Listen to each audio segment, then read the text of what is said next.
Good evening, everyone, and welcome to this very special, very special edition of Boys in the Baltic Star After Hours. I will leave it to our all-powerful referee to explain more in a minute, but for now, my name is Luke. Hello, I am in the blue, as always. Next to me in the red is our all-powerful referee Ben. Two across is our not nearly as powerful colleague Ewan. We do our best, don't we, Ewan? We do our best. Yeah, sometimes. And three across, known only by their circle. Is it you, Ali? We're getting a hey in chat at least. The mic's gone. And there's a reason for this. Tonight is different. Tonight we opened it up to subscribers to come and go if they want actually into the stream. You may see them come and go, you may not. Who knows? But that's part of the bigger picture, you see. If you are watching this and you want to join in the evening, please feel free to join in. There will be things going on. So join in chat as always. Spend those points. There'll be time where you need to spend those points. Feel free to throw out ideas and suggestions. But what are these ideas and suggestions? What is going on? Why are we back at the Cascade, Ben? I thought we'd left the planet far behind. Yeah, well, I must confess, this idea was not mine. It was someone else's. Getting that in early, just yes, getting excuses in. So, during their time on Geeka, our travellers spent several evenings with mixed results at the Cascade. And the Cascade is a rather delightful bar and nightclub and entertainment spot on the world of Geeka, right on the shores of Lake Simel in the main city. And the decision was that one of those nights, really very little happened. Another night they got to the first night they visited, they got to explore the Cascade for the first time and see its rather lovely ice waterfall trick. On another night they and there they also discovered a bug was on one of them at the Cascade. On another night they discovered they were being followed, identified the person who was doing so, abducted them from the lower floor of the Cascade after a rather remarkable bid to escape, and took her away to be marooned on a peak. But there was a visit to the Cascade where it just sort of faded to black as they had a nice time for an evening. So what we've decided to do is to recreate that evening, to have a little throwback session where the various characters, these are obviously the four PCs, and Zoe was there, so I shall be representing for Zoe, and the fun and hijinks that they got up to at the bar. We have some ideas for some games that can be played in chat and on stream to while away the time, and we can talk about anything that appeals to us. So that's the concept. Have I missed anything? No, I don't think so. We've lost Ewan, but you've missed nothing. I think that's everything. Sorry. That is everything. I was having some cat-related issues. They're lively tonight, so I might be up and down. How full is the moon? Pets always go a bit funny in moon time.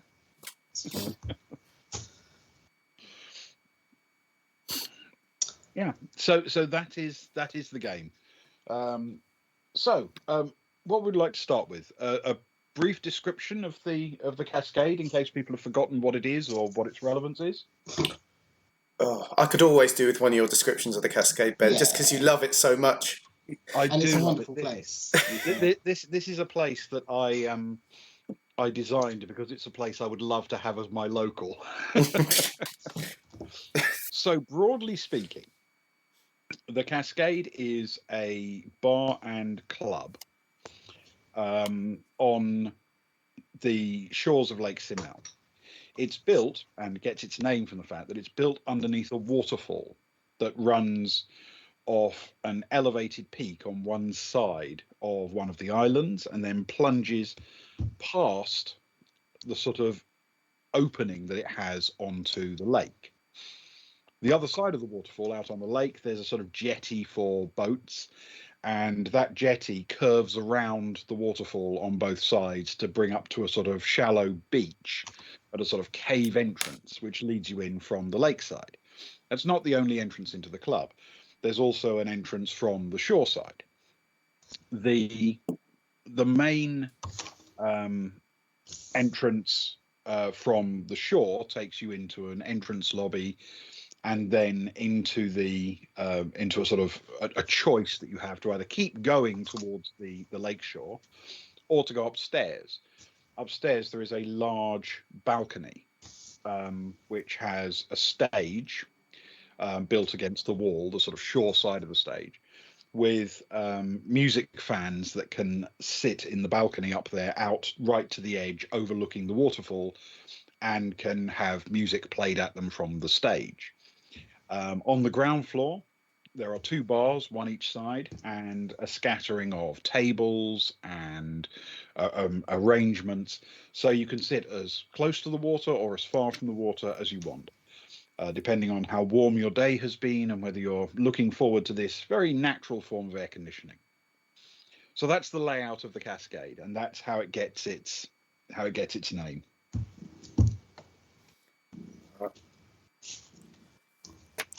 And very beautiful it is. And I believe this night we've come in.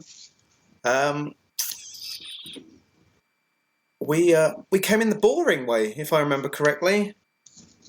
I think Yes. you're right. Poor form. We gave Kat Arelestius a call. Said, she's our friend. Can you get us in? And sort of suddenly our names are on the list, and we schmoozed our way in, and. Yes, you've kind of 50-50'd the boring way. You went in and out the lake way once. You went in and out the boring way once, and then once you went in the boring way and out the lake way. Balance is important. It's yin and yang, isn't it? That's what the Cascade's all about. So tonight is the deciding vote. I suppose it depends which way we leave. How we leave. How we actually leave. Exactly. Yes. We don't know the name of his gardener, Fiddles. I think he was just elderly gardener. I can look it up for you if you like, but I think you're the first person to ask. Are we that Gardener number 1? Are we that heartless that we never actually wanted to learn his name? We didn't at least go into his wallet and sort of find out the next of kin and where he's from and a bit of background. I feel bad now. I can't believe it hasn't come up before now, to be fair. Even in our encyclopedia, he's just elderly gardener. Yeah. I feel really bad now. Oh. Yes. He certainly does suck with that. He's all over the place off screen. Trying to ignore the gardener, the nagging thoughts. Oh, we got the gardener now has a name, Ben. Frank Bush McHugh. Frank Bush McHugh. I need to write that down. That's going to be so weird to put back in. I might have to do one of those things. Yeah. Frank. Well, a good spending of points, though, I feel. Bush. So do I. Surely a name that will come up very often now. Frank. Everyone laughs at me. Being a gardener. Frank. Is Bush his middle name or like part of his first name, part of his surname? It's very important. F.B. McHugh. He sounds like a private dick. FBQ. F.B. McHugh. It's hyphenated. Which bit? Frank Bush or Bush McHugh? F. Bush McHugh. Yeah, it all works. Like it. Anyway, desperately trying to fight down that nagging, just that nagging pain of knowing that someone in the party has killed an innocent gardener that carries her around every night when she goes to sleep. So Raya heads straight to the bar, gets a big old round in. We're talking. She's going, what, there is 5 of us. So she's going 10 beers, 5 shooters, and she's asked for a bottle of whiskey. Can we buy whiskey by the bottle, Ben? Yes, I don't see why not. Fantastic. Let me get. So we're going to go for that. We'll get 10 beers in, some shooters, and a bottle of whiskey with a couple of glasses, and then I think we went relatively early in the evening, so there must be a table available. Oh yes. The way it tends to work is that the areas right down the middle tend to fill up a bit sooner, but the closer you get to the waterfall, the more space there is, because of the nature of the fact that so many want to be able to hear the music over the sound of the water. I mean, I don't know how big the trays are, but Stefan will probably see Soraya holding up numerous fingers at the bar and, just go and offer to help carry some drinks. Cool. I feel he'll be familiar enough with what it means when she starts pointing at stuff. And 5 of those, 10 of those. Yeah. As soon as many fingers are going up, there's problems. It's around.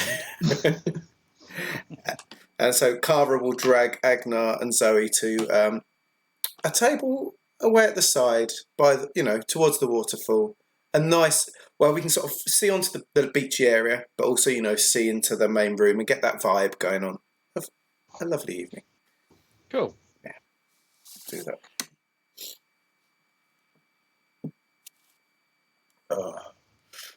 So I guess Soraya and Stefan will struggle over with the drinks. Trays go down. First round of beers gets handed out. Is Agnar taking a beer, Ewan? Yeah, he'll eye up the bottle of whiskey that's been brought over, but he'll graciously accept a beer. So thank you. And Soraya will raise her beer and toast. She'll say, to an evening off, new friends, and taking your money. There we go. I've got to do it. How embarrassing! I've got to do it with tea. I haven't poured my wine yet. But so the toast barely works, does it, with tea? I don't mind. There we go. Oh, apparently Agnar's had to buy the round. Fiddles has decided that we've entered Daddy Agnar mode. Oh yeah, we certainly have. So he'll get the next one. This probably won't last long. I mean, the bottle of whiskey might, but yes, not that long. Yeah. Not with this crowd. 2 bottles of beer and some shorts. Some shorts. Should be pretty quick. Oh, he says. He says optimistically. Yeah. Now I need to check something about timings. Did we know that we were going on the cruise by this point? This was after we visited Richman, wasn't it? This was no. This was before you visited the house after your trip out to the cove. So you hadn't yet met the Aslan, which means you hadn't yet been invited on the cruise. Because I feel that I feel the easiest thing to do, we can start, is we're drinking. Let's try and take some of each other's money. Okay. And Cara will turn around and she'll shout out, and you guys in chat can if you want, or you don't if you want. We're taking each other's money. Anyone interested in losing anything? And then sort of turns back. So there's oh God! Oh my goodness! Who's good effort? That was very. You just timed that perfectly so that it's really loud in my ear. And who may you be, random passerby? I am Jed. Jed. Jed. Not Jed Ward. No. I think I've got a picture for you, Jed. I think. There you go. Look, are you mysterious, Jed? I am mysterious. There you are. Look, Jed's arrived at the table. I made it randomly. I hope it's okay, Jed. Carrying vials of mysterious things. Ah. That is Jed. Look at that. I did that so well. That's just random. That was amazing. Well done. As if by magic, Jed has appeared. Cara looks at Zoe. Because we remember when we first met Zoe, it was over a game of luck. And Zoe's a very big gambler, in fact. So, Zoe, you got a way that we can take some of Agnar's money? Well, I have a favourite game.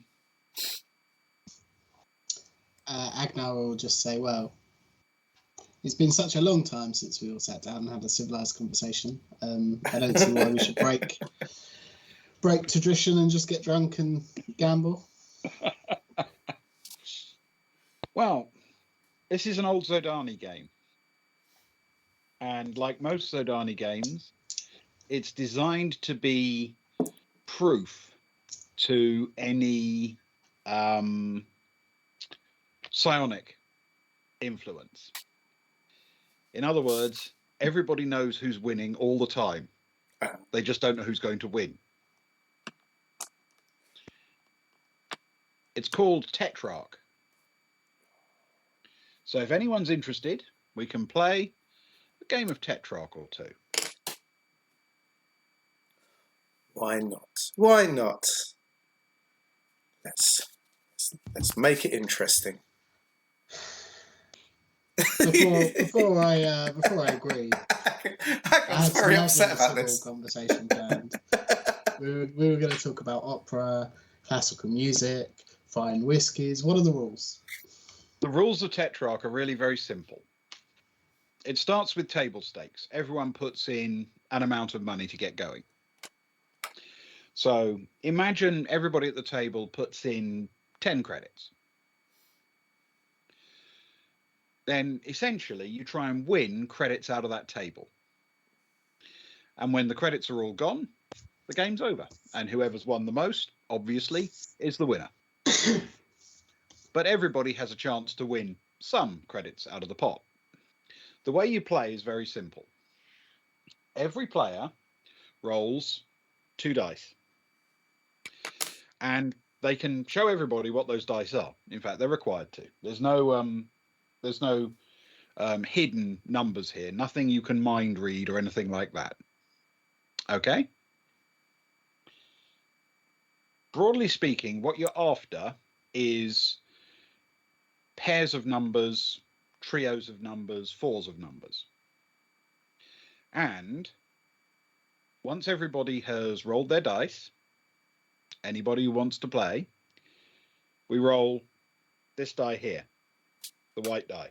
The white die. Roll the white die, and whatever it comes up with has to be included in your hand. So if it comes up with something that you haven't rolled any of, that's just too bad.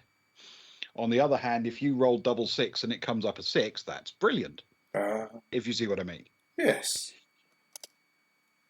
Then, if it matches any of the dice in your hand, you have to play.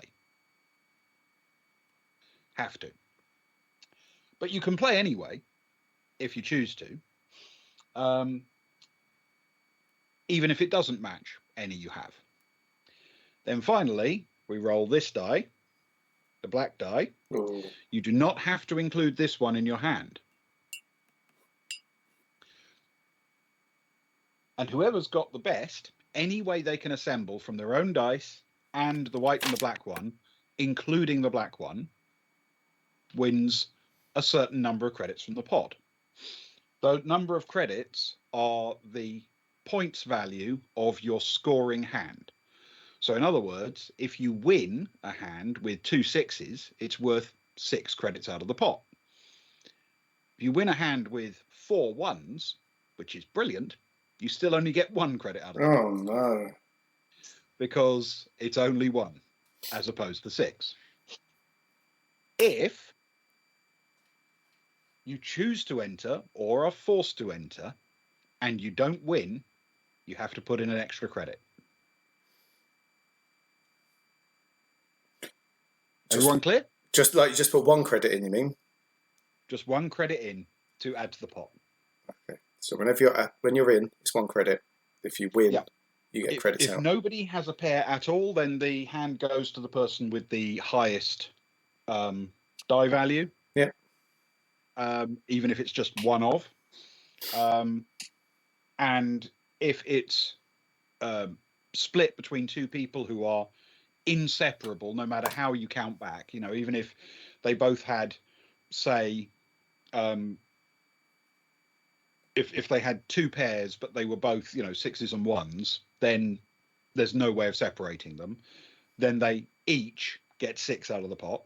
But if there is a way of separating them with their next highest die or whatever, then one of them's 1, even if it's only by a teeny amount.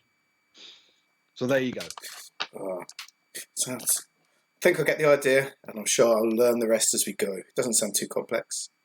It's a very simple game, and all you really have to do is roll some dice and decide whether you are going to risk playing when you don't have anything matching the white die. Those are the only decisions you have to make. That's good. Kara thinks for a minute.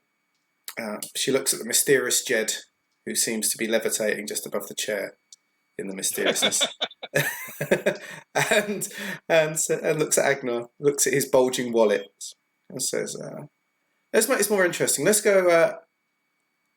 Let's multiply the stakes by 10." Okay. I'm in.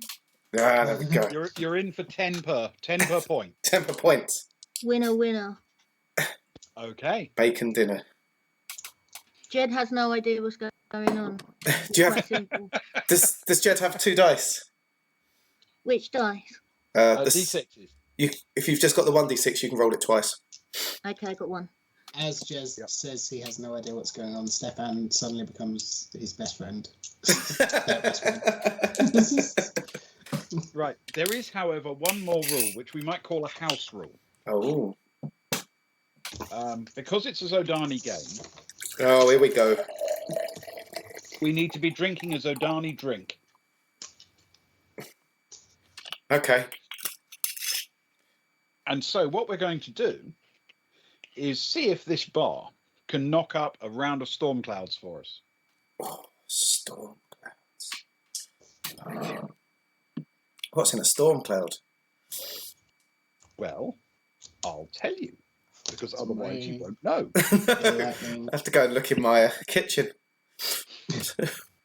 A storm cloud is made of a colourless spirit, a very strong one, poured into a glass. And then you place the glass into a strong magnetic field.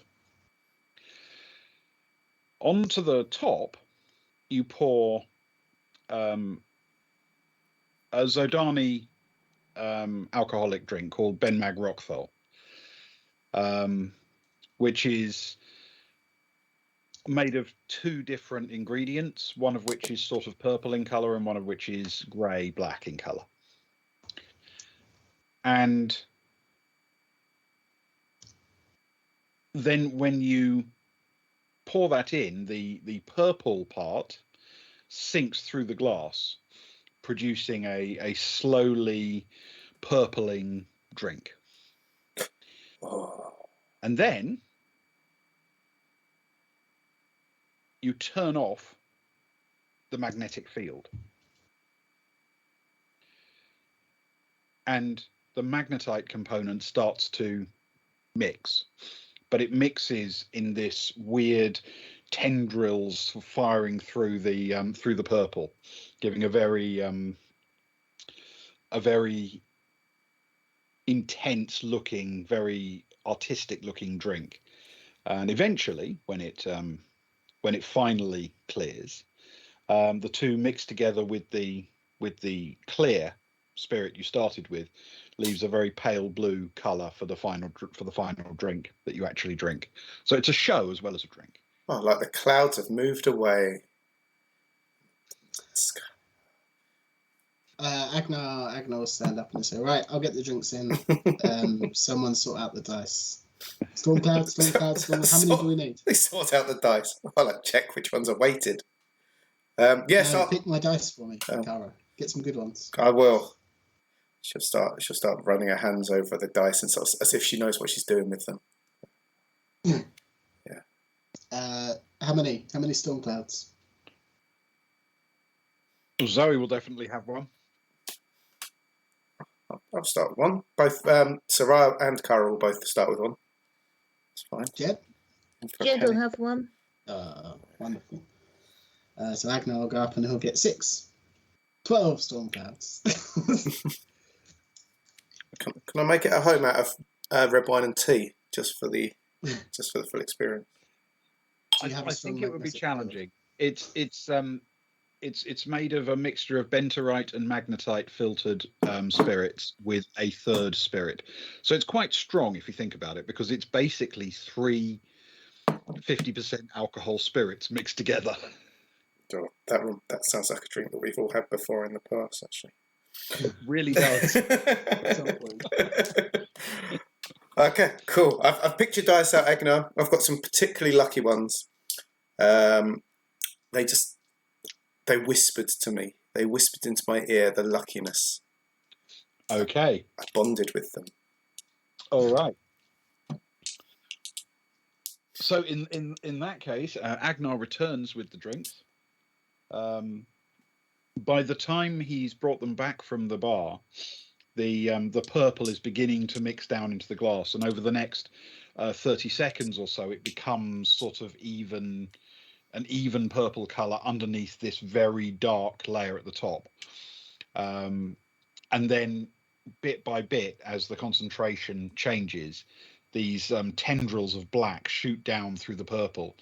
And over the course of 30 seconds, maybe 60 seconds, it begins to darken through the glass. But as the magnetite then itself separates in its molecular structure from other particles of the same, it separates out into this pale blue drink. It's rather a nice floor show for a drink, to be fair. Yeah. Sounds wonderful. That's it. There you go. He passes out 2 storm clouds to everyone. As soon as it turns blue, Cara just necks it. Just got no respect for culture. Jed just kind of stares at it and then shrugs and downs it. Yes. Yes, the alkapocalypse. It's very, very strong, but it's a nice it's a nice flavour. Lovely. Yeah, I think you'd have to be a seasoned drinker to have more than 2 or 3 of them. Stefan will look at the other 2 down there, and he'll sort of look around and figure we're probably off the clock, right? No, nothing bad's going to happen here, and he'll neck his first one as well. Agnar will not. He will nurse them. Yeah. And Zoe, she does throw it back in 1, but it's a slow throwback, if you know what I mean, so she can savour each gulp. Mm. And then she says, right, let's do it. Let's play. Let's lose some money. Who's in? All you got to do is roll 2 dice and then show everybody what you rolled. Okay? Okie. Yeah. I should have warmed up 2 sets of 2. Oh yeah, that make much more sense. I'll use the same one. I'll just write them down. Cara 7. Right. 6 and a 1. Sorry, not a 7. 6 and 1. 6 and a 1. No, yeah. Agnar got the same. 6 and a 1. Oh no. 5 and a 2 for Zoe. Jed got 5 and a 1. 5 and a 1 for Jed. And Stefan gets 1 and a 2. Oh. A 6 and a 2 for 6 and a 2 for Soraya. There's no 3s and 4s coming out. Right. Weird, isn't it? Yeah. How much were you all putting in to start off with? Well, so I can keep a little running tally. Because the stakes were raised, we're each putting in 100 credits. Okay. Thanks, Carl. Well, I thought, does Daddy Agnar cover gambling debts? Oh, I mean, that would When make he's going to playing the casino a against lot of fun for you guys. Yeah. And does Daddy Agnar cover mysterious strangers carrying vials of liquid?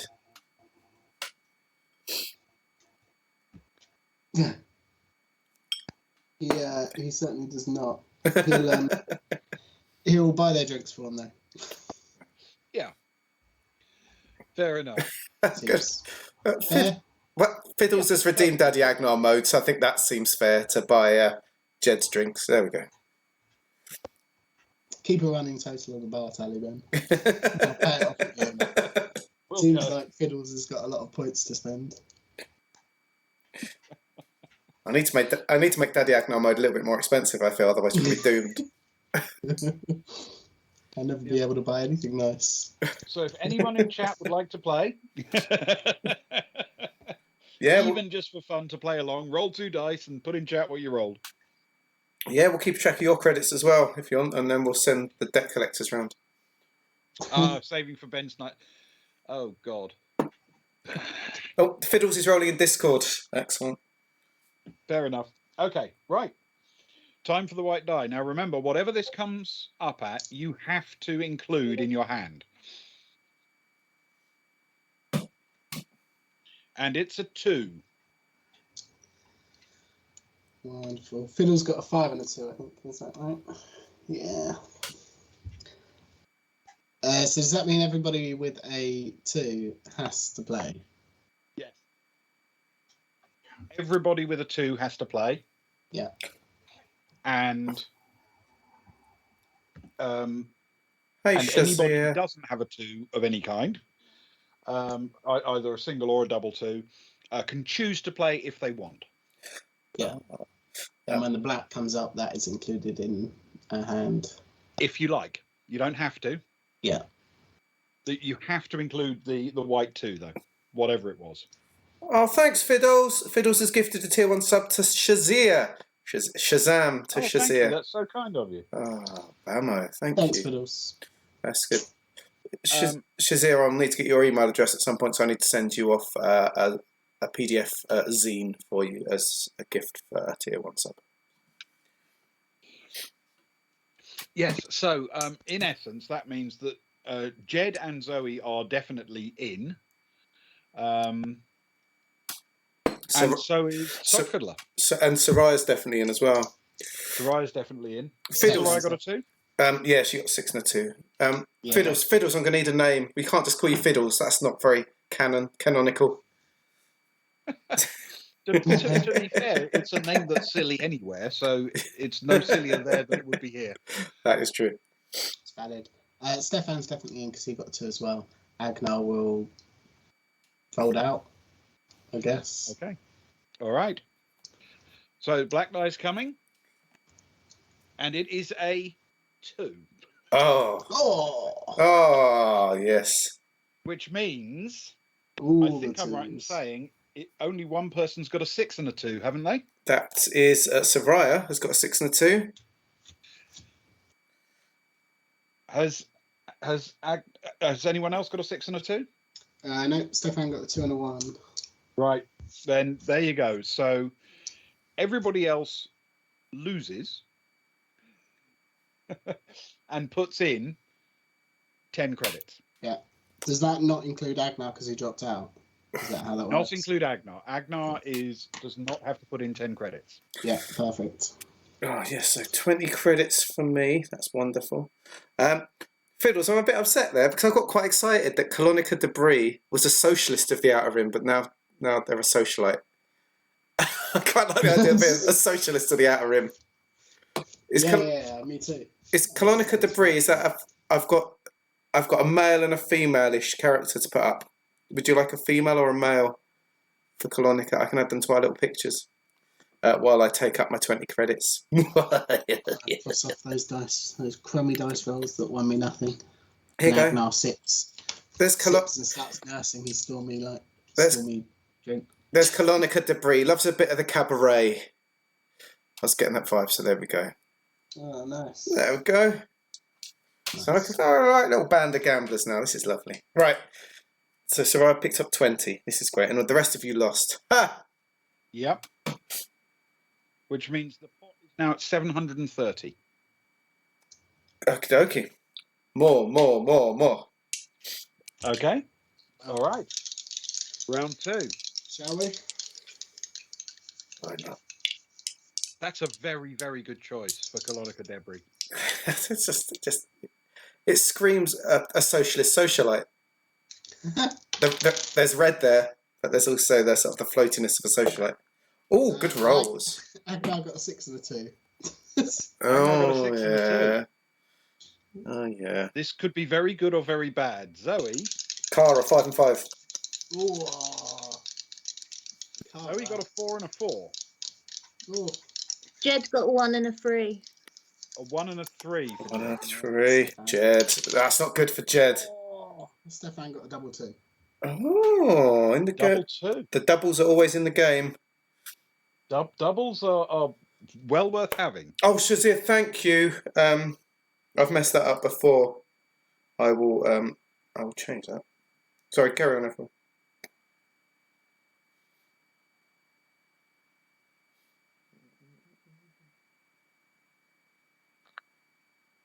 It's a 1. A 1? Oh, no. So you have to play Yay. if you've got a 1. I didn't roll Soraya's. That was a 4 and a 4, by the way, but that's no good. What was that cheer? A 1. That suddenly put the weakest of the lot in the lead. No, back in the game at least. Yeah. Well, it means Jed's definitely in. The question is anyone who had doubles that wasn't that in?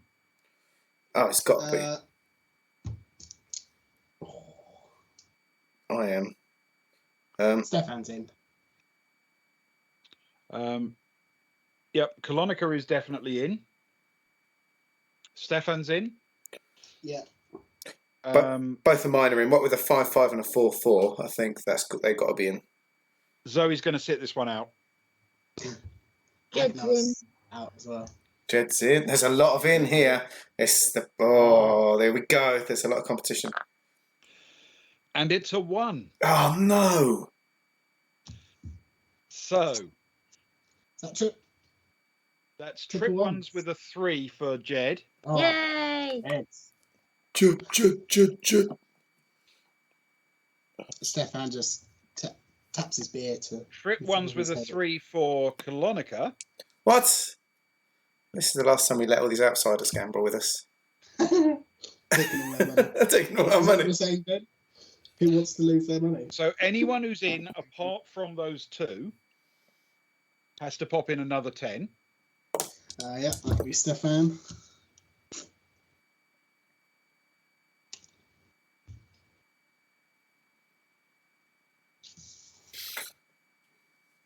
Nice. Yeah, I've got -10s on those. Nice. Ah, Colonica. But being a socialist, surely Colonica will share it out with the people from Yeah, sure. the Outer Rim or wherever it was. And because it was trip ones that won it, I'm afraid Colonica and Jed each only get +10 out of the pot. Boo. That's not much spreading out to do there. Yep, not a lot. But there you go. Yeah, That's the game. All right. Jed's dancing like he's won the lottery. Yes. Hey, Colonica. Hello. Hello. Oh, hello. Hello. Hello. Oh, hello. Oh, now, Hello. Bit of reverb. Okay. Oh, excuse me. Sorry. what a dramatic entrance. Hello. Everything went a bit weird and Oh, hang on. I can astral say flamey. It did, especially you. That was quite I managed to exciting. stay in character for exactly 8 seconds. It's like how I hear you in my dreams. Well, I mean, don't we all? I I feel we see him differently in our dreams. So Echo be gone, I hope. yeah, that's good. Yeah. Ah, Perfect. Lovely. I did kind of like it, but I get the feeling so. You're so into the weird echoes, Ewan. What's that about? Well, I don't know.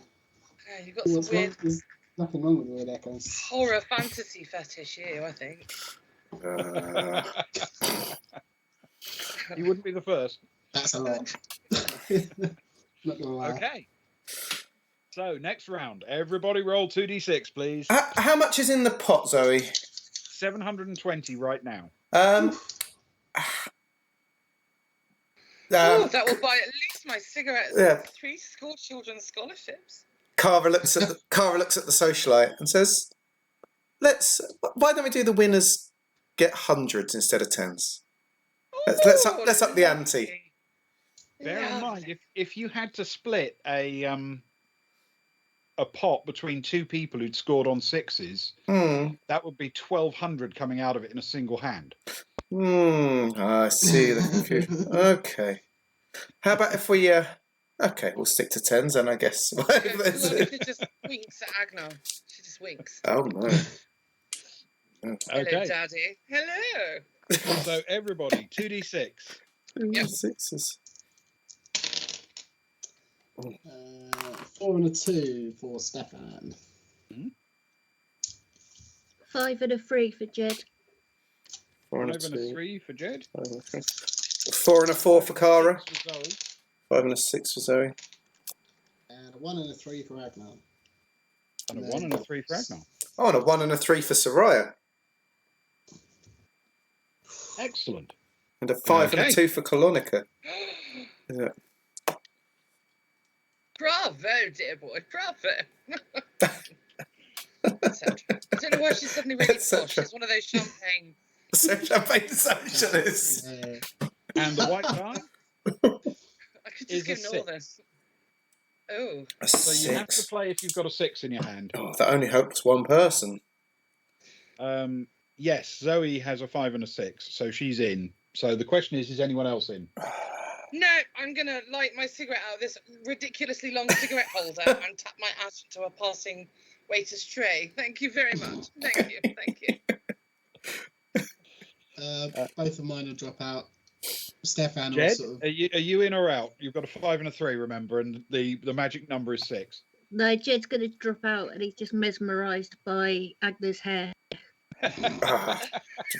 We always all are. Which is constantly floating. It is Like impressive his little hair, tail out the back. Cara will stay in. Cara's got a 4 and a 4, so I think she would be the only person that could potentially win anyway on a good roll. Okay, a 4 and a 4. Well, you're probably going to want to stop Zoe from walking away with 60 in a single hand unopposed anyway. Exactly. I'm doing it for the team. I'm taking one. So Oh. 4 and 4. Let's see what it comes up with.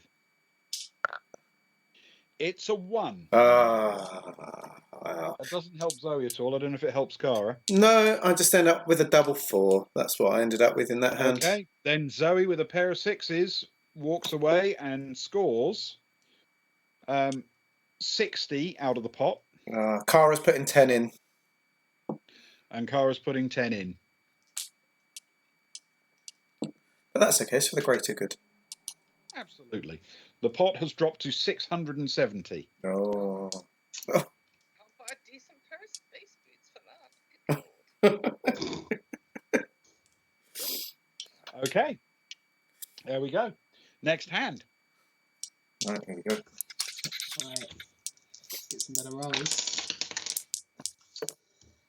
Ooh. It's a 6 and a 1. For Pair of Agnar. 3s for Zoe. Oh, sorry. 6 and a 4 for Jed. 5 and a 2. I think our dice pot's broken. I keep getting 5s and 2s. A 6 and a 5 for Cara. 6 and a 2 for Stefan. Okay. And the Devil's Nuggets for Soraya. Yeah. Okay. The white die is a 2 this time. Oh, that's no good. Ooh. That's good for someone. I haven't written names down. Who had the 6 and... No, good for 2 people. Stefan got a 6 and a 2. That's and Colonica. Mhm. Okay, is anyone who didn't have a 2 in their hand in? Oh, Now Agnar's going to drop again. both of mine will stay in actually. Jed's Mm. gonna stay in. Ah, that's it, Jed. Good power. Oh, Jed. I think Zoe will as well, on the basis that a pair of 3s might turn into a trip. You never know. You never know. You never know.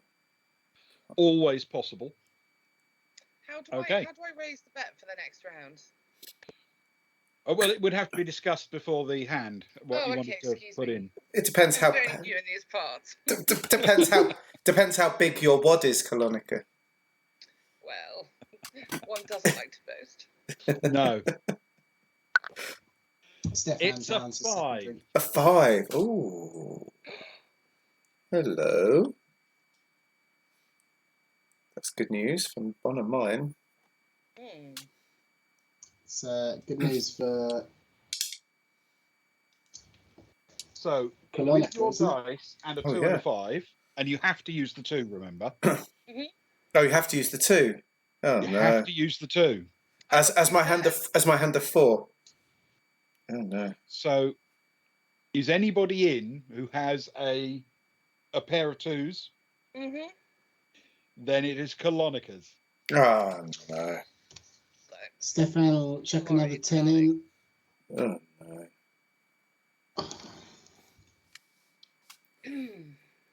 And look over to Soraya. What happened to those shots, Soraya? Oh, so okay, I'll go get some more. I'll get some more. Colonica, do you need irrigating? I'm not quite sure what you mean, but I've recently had one. That's the name, darling.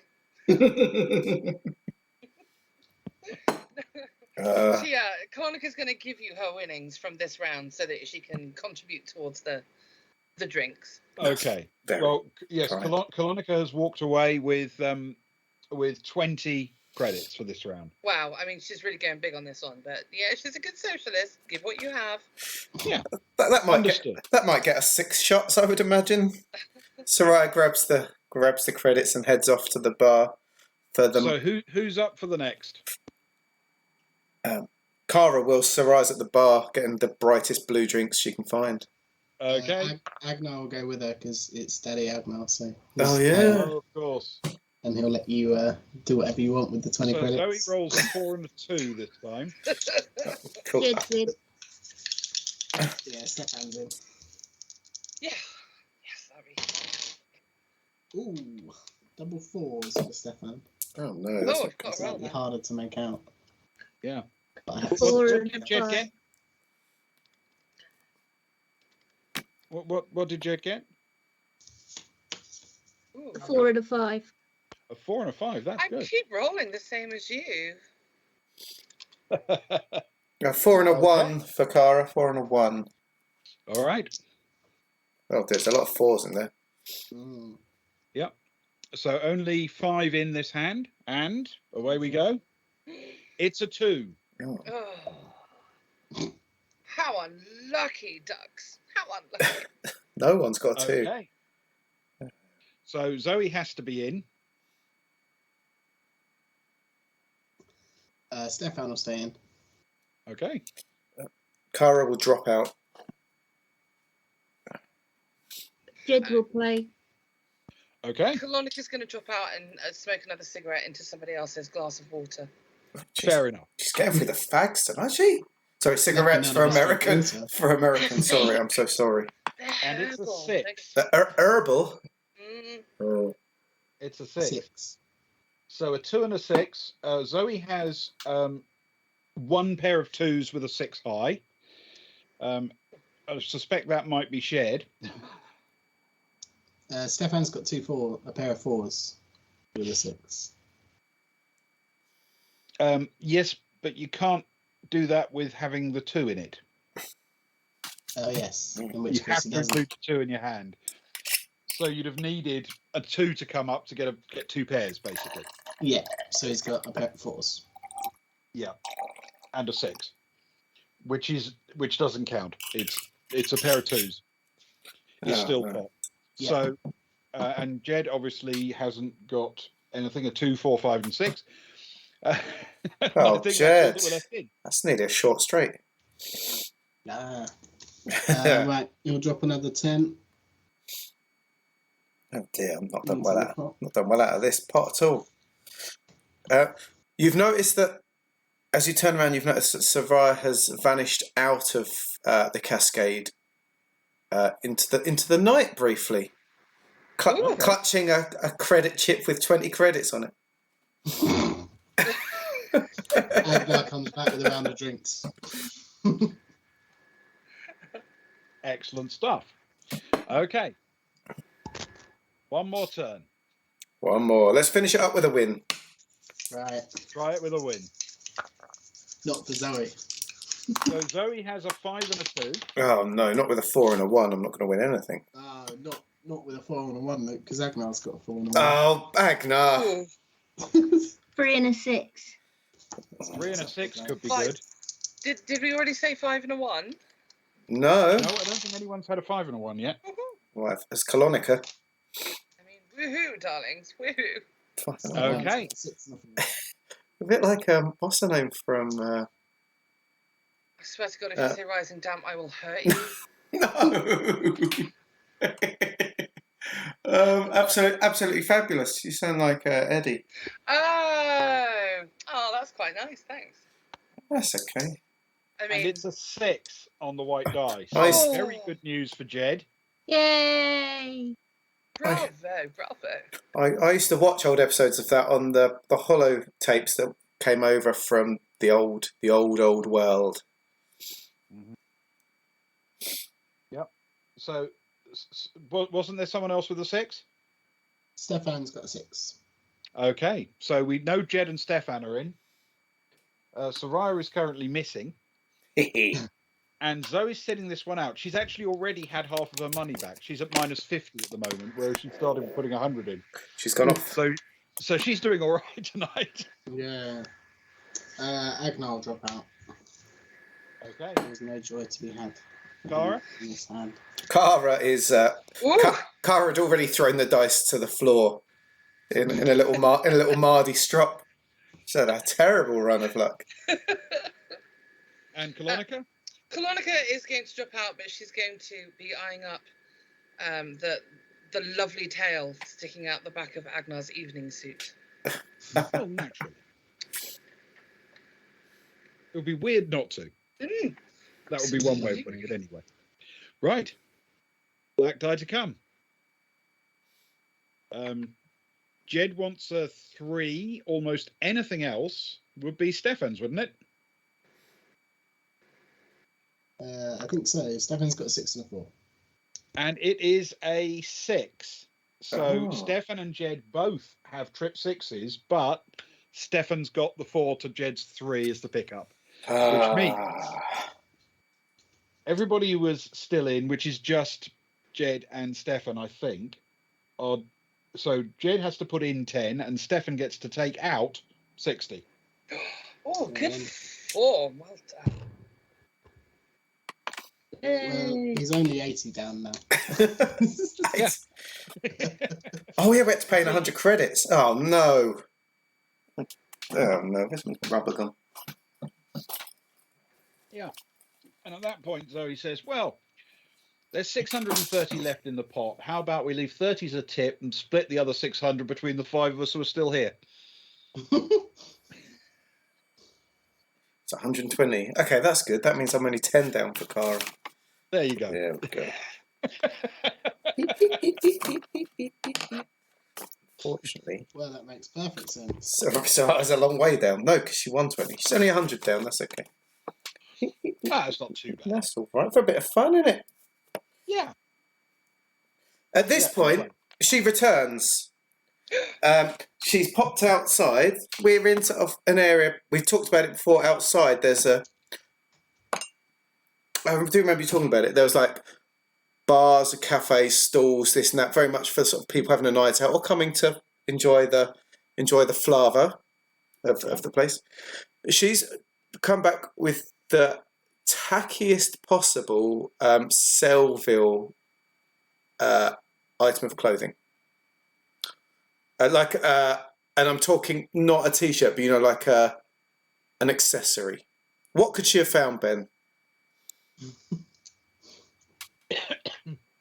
Well, it is late at night. However, Oh no, it is a it's a PG. picnic It's a area. PG show, Ben. I was completely misinformed, if that's true. So the most likely things you would find late night in this area are individual artistic creative stuff, so a lot of handmade things. Oh, lovely.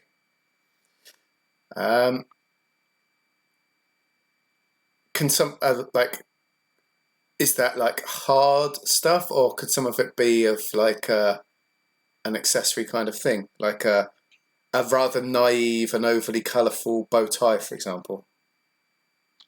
Certainly, I mean, I would think because of the nature of the community, a bow tie would be less likely than a scarf or a cravat. Oh, then I want to find the brightest and fuzziest possible cravat I can find for 20 credits, please. Oh, absolutely.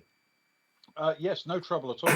And you find someone who is enthusiastically, sitting outside on the sort of porch area in front of an artist's commune building, and is the entire place is bedecked with multiple different colours of exactly that kind of thing, fabric dyed and woven to whatever colour scheme you might be interested in. Fantastic. She's going to come running in, clutching a cravat. Just as all the money, the credits are being redistributed back, she sees people seemingly taking what used to be hers. But, she only she only noticed it briefly. And she slaps the cravat on the table, immediately accidentally spilling a couple of drinks over it. So now it's a bit soggy, but that's okay. And she says, right, this is the cravat of the mighty curse. At any time, anyone can stuff this cravat upon the body of anyone else at the table. This is an ongoing thing. And if you manage to stuff it upon them and they don't notice, that's fine. If they can find that cravat, if they notice the cravat upon them at any time, they can then try and pass it off to someone else. But if they do not, by the end of a certain amount of time, if they've not passed it off and the night is over, they then have to wear that cravat for the rest of the evening. And it is garish. It is very garish, and it's soggy now. And you've just got some of your cigarette ash over it.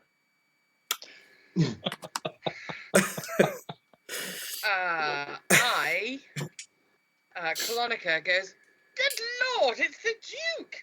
and points towards the balcony. And if anybody turns to follow where she's pointing, she takes the cravat and she tries to stick it into the tail hole from which Agnar's tail emerges in his suit. So anyone else goes to look, she's still going for Agnar. She's for Agnar. Yeah. Agnar definitely turns to look at the the Duke. hearing the Duke. Yeah. He's a social. Well, he's got a good social. He's definitely in for seeing if it's a Duke that he once knew. Right. Stefan rolls his eyes. And I feel. And we're going to need Colonica to roll 2d6 for me, please. Yes. Oh, excellent. Okay.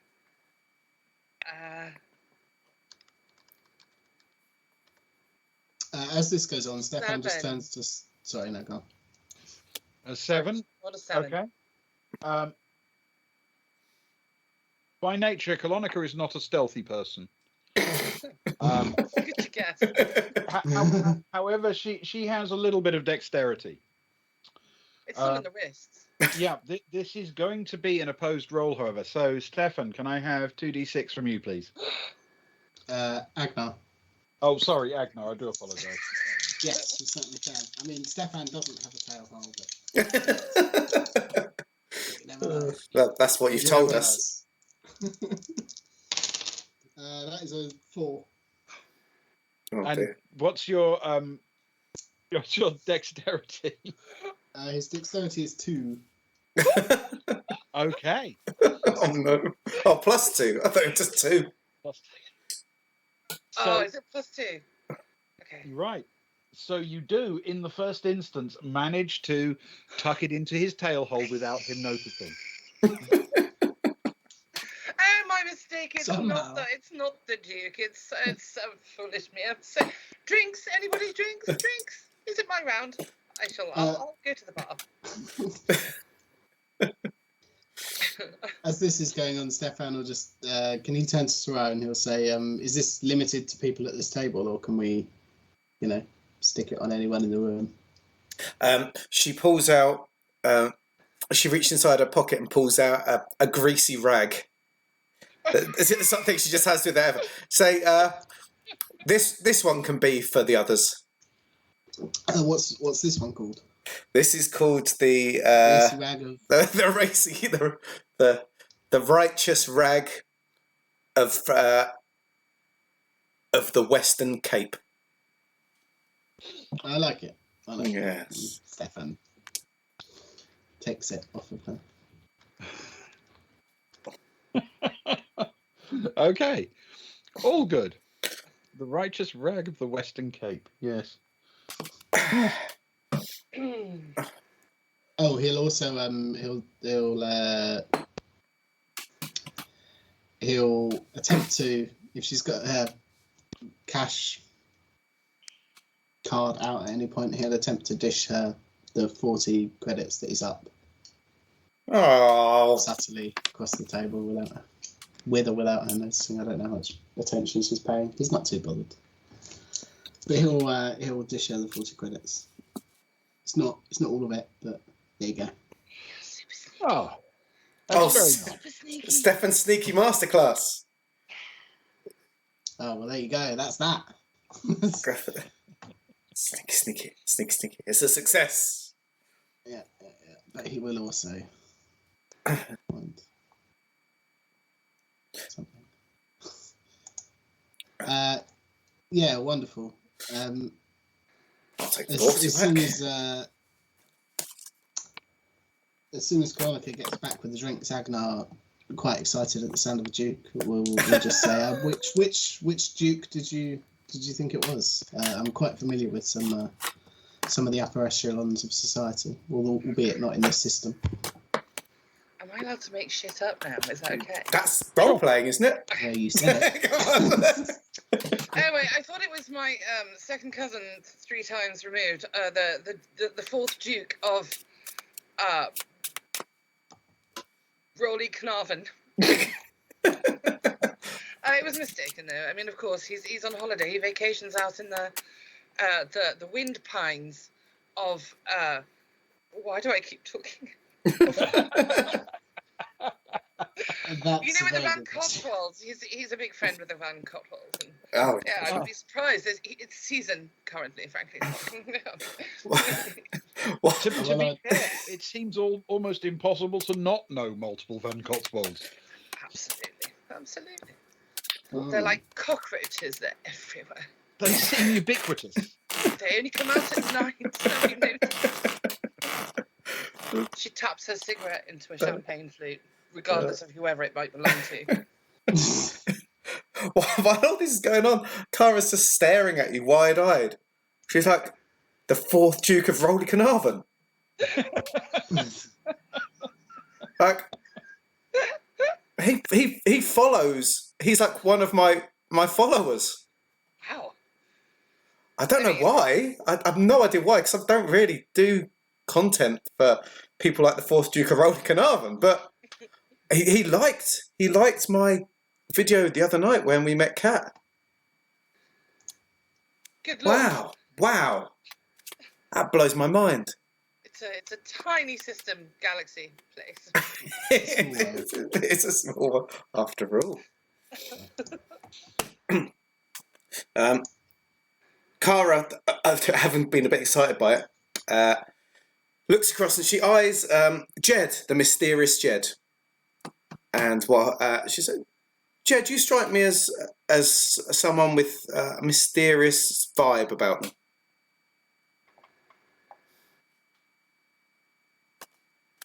Jed. So mysterious. Agnar bangs on the table. So mysterious. So mysterious they don't even answer. Yes. Jed. Cyprus. Oh, Jed. Jed. He's staring at Agnar again. With a cravat hanging out of his tail. Jed, would you be part of a wager with my friends? Yes. Yes. That's good. I've got a deck of cards here. She reaches inside her jacket and pulls out a deck of cards. We're a deck of cards, not a trick deck of cards. All the cards are the same. Look at that. Says, I think you have some kind of deep juju powers, and I feel that you would be able to tell either the colour, the suit, or the number of the card that I'm looking at. And maybe other people around the table could bet on whether they think you're going to get it right or wrong with your deep juju powers. Okay. Do you want to try and guess, first of all, the colour, the suit, or the number of the card that I've got? Colour. Colour. Okay. Wise choice. So everyone, does anyone want to bet on if they think that Jed's going to know the colour or not? I will, if you put in 100 credits, if you're right, I'll pay you back 200 out of Kara's own money. Kara's own money. Kara's own money. Who else's money do you have access to? So right. It has to be your money specifically. Well, I don't know. The way you're flipping it around, I was going to like sneak whatever you've tossed onto the table at that point, but no. Out of my own money, I've got a lot of money in my pocket. So not all of us, are poor. Some of us have a little bit of cash. After all, not all of us have the 4th Duke of Rowley Carnarvon following us. So, that comes with a certain amount of clout. Well, we were at finishing school together. It's fine. Old friend. I'm rather in love with her finishing each sentence with all of those incredibly insincere laughs. Anyway, she would like to bet. Colonica nods. Okay, Colonica. Do you think our mysterious friend Jed is going to get it right? Do they have the power, or do they not have the power? Well, Jed does look rather mysterious in his funny little hood, which I do believe is made out of rayon and cotton. So good call, young chap. Yes, Thank you. yes, definitely going to get it right. Definitely. Okay. Zoe, turn off your mind control and play it flat. This is before you saw any of that. Yeah. Yes. Sure. Well, to keep it interesting, I'll bet against. Oh, you're daring, my friend. Gosh. Agnar, Stefan, are you interested? Stefan will say, yeah, sure, why not? I think Jed knows what that card is. Daddy? Agnar will not. I'll sit this one out, and still nursing my second. What was this called, Zoe? Storm Cloud. Stormbreaker. Stormbreaker. What, the Stormbreaker? I'll nurse my second Stormcloud, and just Colonica eyes Agnar's tail and says, "Oh, come on, good chap, give it a shake." He'll awkwardly look from side to side and shake his tail a little bit. I swoon. Agnar, can you roll a dex check for me, please? Yeah. With athletics dex, if you've got any. I have no, a it 0, makes so -3, which is good. Oh, that's 10 plus 2 is 12. A 12. Okay. In the process of shaking your tail, you discover that there is a cravat attached to it. A cursed cravat. He'll try and, once he's finished, sort of stretch out his back a little bit and reach down and attempt to remove it without You're not going to run in a drawing- little circle. drawing any attention to the Okay. fact that he has it. All right. So while he's working on that, Kara will look deep into Jed's eyes, hold a card up, and say, right, Kolonica and Stefan think you can get this, and Zoe does not. What colour is this card, Jed? What colour is the card? Red. It's black. Mm. Or 100. So Zoe's going to get her 100 plus another 100. Yeah. And I'm going to take 100 off Stefan and 100 off Kolonica. So I'm up 100 there. Nice. Unlucky. Unlucky. Jed shakes his head in shame. Are you just you're just warming up, aren't you? You're just warming up. Just warming up. You're sort of like a shark. You're sharking people. Okay. Colour, suit, or number? Suit. Now, I will take 100 bet off people and I will pay back an extra 300 if anyone thinks he'll get it right. If you think he'll get it wrong, I'll just pay back. I'll pay back 100. Did the card that was just played go back into the deck? It's gone at the bottom and I've shuffled it. Cool. Stefan would definitely check that. As well as any sleeves that are close by. Okay. Yeah, sure, I'll take it. Stefan says. Is Jed going to get it right? Yeah. Wait, we've got a bet. Yeah, 100. If it's no, I'll give you back yours plus 100. If you're right, I'll give you back yours and 300.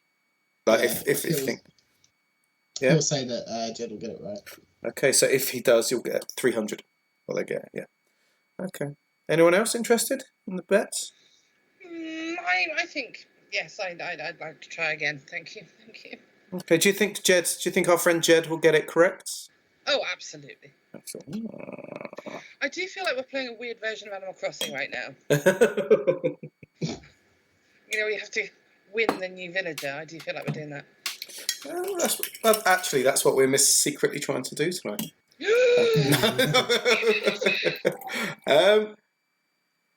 I'm guessing Agnar's still busy surreptitiously grasping at the cravat and trying to work out what to do with it. Yeah, if he hasn't already tucked it away somewhere, he'll be either trying to get it out or look around and, you know, very Looking for an obviously, very obviously looking around for an opportunity. Yeah. Zoe, are you interested? Sure. Is our friend Jed going to get it right or not? I don't think so. Right then. Cara draws a card. Okay, Jed, what suit is this card? And she sort of focuses on it and then focuses, you know, it's gone a bit, what's his name? Uri Geller. You know, finger to thing, staring at your eyes. Ghostbusters. Hearts. Oh, can you see what I see? Obviously not. It's a spade. He looks down in shame again. Zoe gets 100 plus the 100 back plus another, and then I take 200 off the other two, 100 each off the other two. Just 100 each. But... Yeah. All right. One more, Jeb. One more. Are you going to go for the suit or something a bit more dramatic? Go dramatic. Okay, Good call. Good call. Good job. let's go number. If you bet and you bet that Jed's going to get it wrong, I'll give you back 100. That's fair. I think that's good. If you bet that Jed's going to get it right and they get it right, I'll give you back 1,300 of my own credits. While this is going on, Agna, I'll just say drinks, drink, and see if anyone else- Yes. Yes. Yes, no. all round drink. Just beers. Just beers this end, though. I can't be having another one of those. Many drink. Okay, beers. I'll get 2 beers for everyone, and maybe another bottle of whiskey. Oh no, darling! I'd like something fizzy with What? Tizer? fizzy with fruity fizz. Two Fruity. fruity beers. Jed, what would you like? We've got to get you in the zone for all this card reading. Can I have one of them funny colour things? Yeah, of course you can. Everyone else, beers. Anyone else want anything else other than beers? Beer is good. Wonderful. As he makes his way to the bar, can he pratfall and fall in to Kara and attempt to fumble the cravat? Make a dex check for me. Oh, most devious dog. The cursed cravat. Not the righteous rag, I hope. That's a 10 plus a 2. Oh no. Oh no. Hey, Cara. Can't do those. Yeah. Is that with Dex Dex? check for me, Cara. That's a flat 0. A 5. Ooh. She's not very You do dexterous. manage to secrete it upon Cara. Oh no. And the cravat as well. Strong secretion. I'm sorry. I'll give you an Whoa. extra beer. Don't worry, I didn't look at the cards. Come on, no, you can normally hold your drink better than that. Slow down, man. Slow down. Well, those 2 drinks were strong. That's why you got to stick to the beers, man. Stick to the beers. You with your hoity-toity ways. You've always been the same. And he'll go up to the bar and he'll order the drinks and he'll order another bottle of something else that's not whiskey. Something, exotic for us, probably not exotic for them. To take back to the table. I feel like this is already happening. So I'm just legitimizing it at this point. The whole night is Daddy Agnar mode, quite frankly. Retroactive Daddy Agnar. Yeah, no, I like it. Okay. So, who is drawing? Oh, your Cara's drawing a card, yes? Yes, and Jed is going to guess the number on the cards. And if you think Jed's going to get it wrong, you'll get 100 credits back. If you think they're going to get it right, you'll get 1,300 credits if they're right. And further, if I win, I will split my winnings straight down the middle with our young friend here. So I'm betting. That could be anyone apart from Agnar. With Jed. Because Jed doesn't get the bet. So Jed could bet, to be fair. yeah. Jed does a happy dance. Actually, yeah, Jed can bet on this last one because it's big money time. Jed's been sharking us, so it only feels right to draw us in. Match game. Kalonika, can Jed get it right? Yes, of course. Oh wow, Jed, can you get it right? He doesn't want to bet. He's already feeling the pressure. The pressure. That's it. Zoe, can Jed get it right? Yeah. Oh, big time. Stefan, can Jed get it right? Go home. Yeah, I think I've got faith in Jed. My faith is not wavering. Is it faith of the heart? Don't. I was just about to sing that. Don't. I will. I'm not scared. As long as it's not faith no more, I suppose. How very dare you take it back. I'm faithless. Right, here we go. Oh. In fact, I'll give more power to you, Jeb. More power. More power. Come on, Jed. Say stop. Stop. Okay. Do you want the top of the big deck or the bottom of the little deck? Top I of, mean, uh, that's a Friday question, really, isn't it? top. Top of the big. There it is. Here we go. A lot of power. A lot of power. I've got it. It's a popular card. Let me just hang on. I don't know if I can tell you this card, but I think I've made 13 footballs move off the penalty spot. And I've bent a spoon in my drawer. Okay, Jed. What is the card?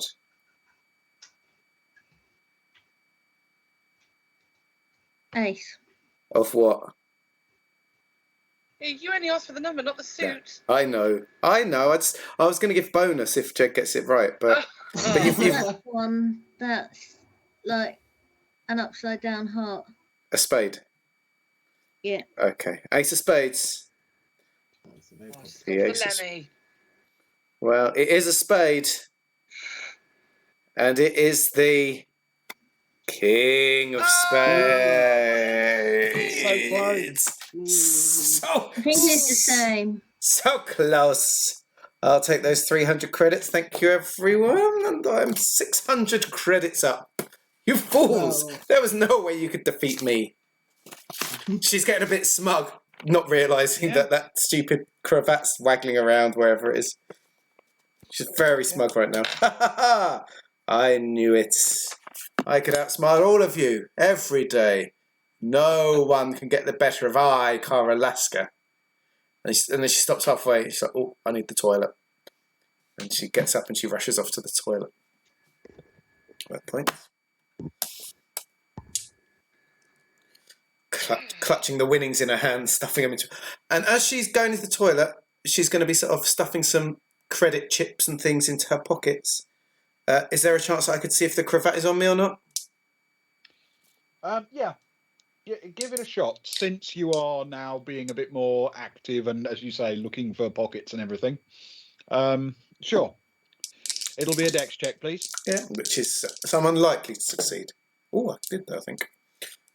6 and a 4 is a 10. Excellent. Yes, as you are heading to the loo, you do in fact notice that the cravat has been placed upon your person. That cheeky beggar. Unbelievable. Unbelievable. Unbelievable he'd do that to me. She immediately plots revenge and sort of stuffs it as tightly as possible into her palm, I guess. Yep. Completes her ablutions and returns to the table. Right. Now, is it possible we could take a break there for a few minutes? It's very possible. Yeah. Did the word ablutions make you want your own? I don't want to make you think that there is any power you have over my bladder. That turns out. It's all that power of the mind that you were practicing with the cards. It was all of the fluid. Yeah, I was very, very impressed with Jed, however, and Zoe, other than obviously Cara, who basically just conned people. Zoe's the only person who's actually walked out of the gambling so far in the black.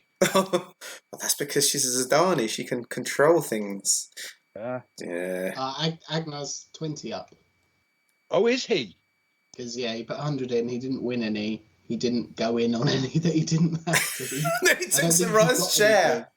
Yeah, and he took Saraya's share. So he's 20 up. Oh, and he's then he actually walked 20 away up. when we were doing the cards. Unbelievable. Yeah, fair enough. But he is a few rounds of drinks down, so, you know, Yeah. I'm sure it'll all come That's his out. life. Well, Colonica doesn't care, and for two really strong reasons. The first one is it's not her money, and the second one is she's not going to exist in an hour's time. So shrug. Let you say that. Bless her. Well, she'll live forever in our hearts. Yeah. Well, I mean, hearts. Hearts. Or spades. Possibly clubs. Yeah. Well, we're in one at the minute, so In a club, she yeah. exists in our club. Right then, let's do a 5-minute break. I'll put some music on. Cool. Right, everyone, thank you. We'll be back in 5. Back in 5. Back in 5. Oh, I need to find the break picture. There it is. Cool. I need to turn us off.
think that's right. There's so many things I have to click, everyone. Thank you for hanging around. Hello, we're back from our break. You can't see under here. I'm going to click it down briefly.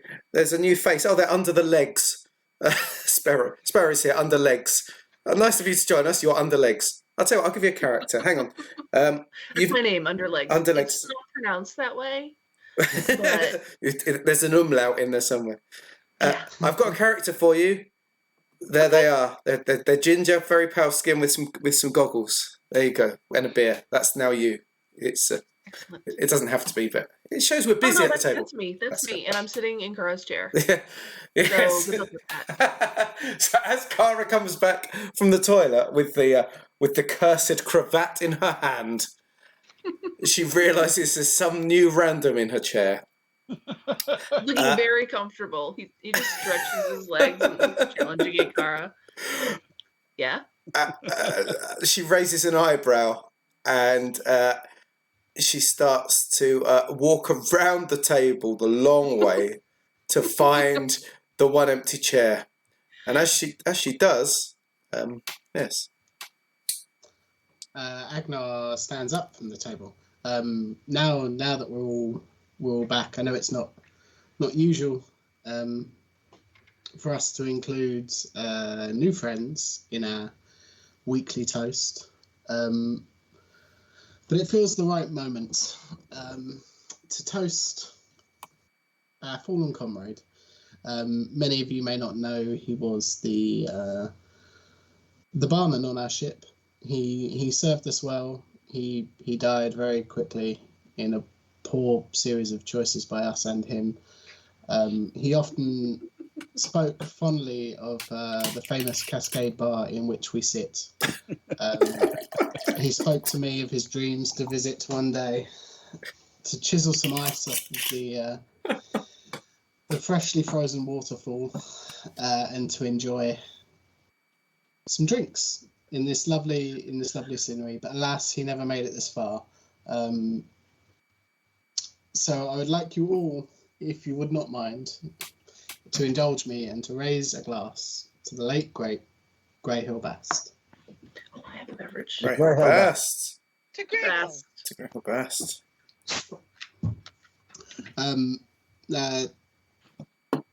Kara, you were gone, but we've been joined by a new friend here, and he gestures over towards your character.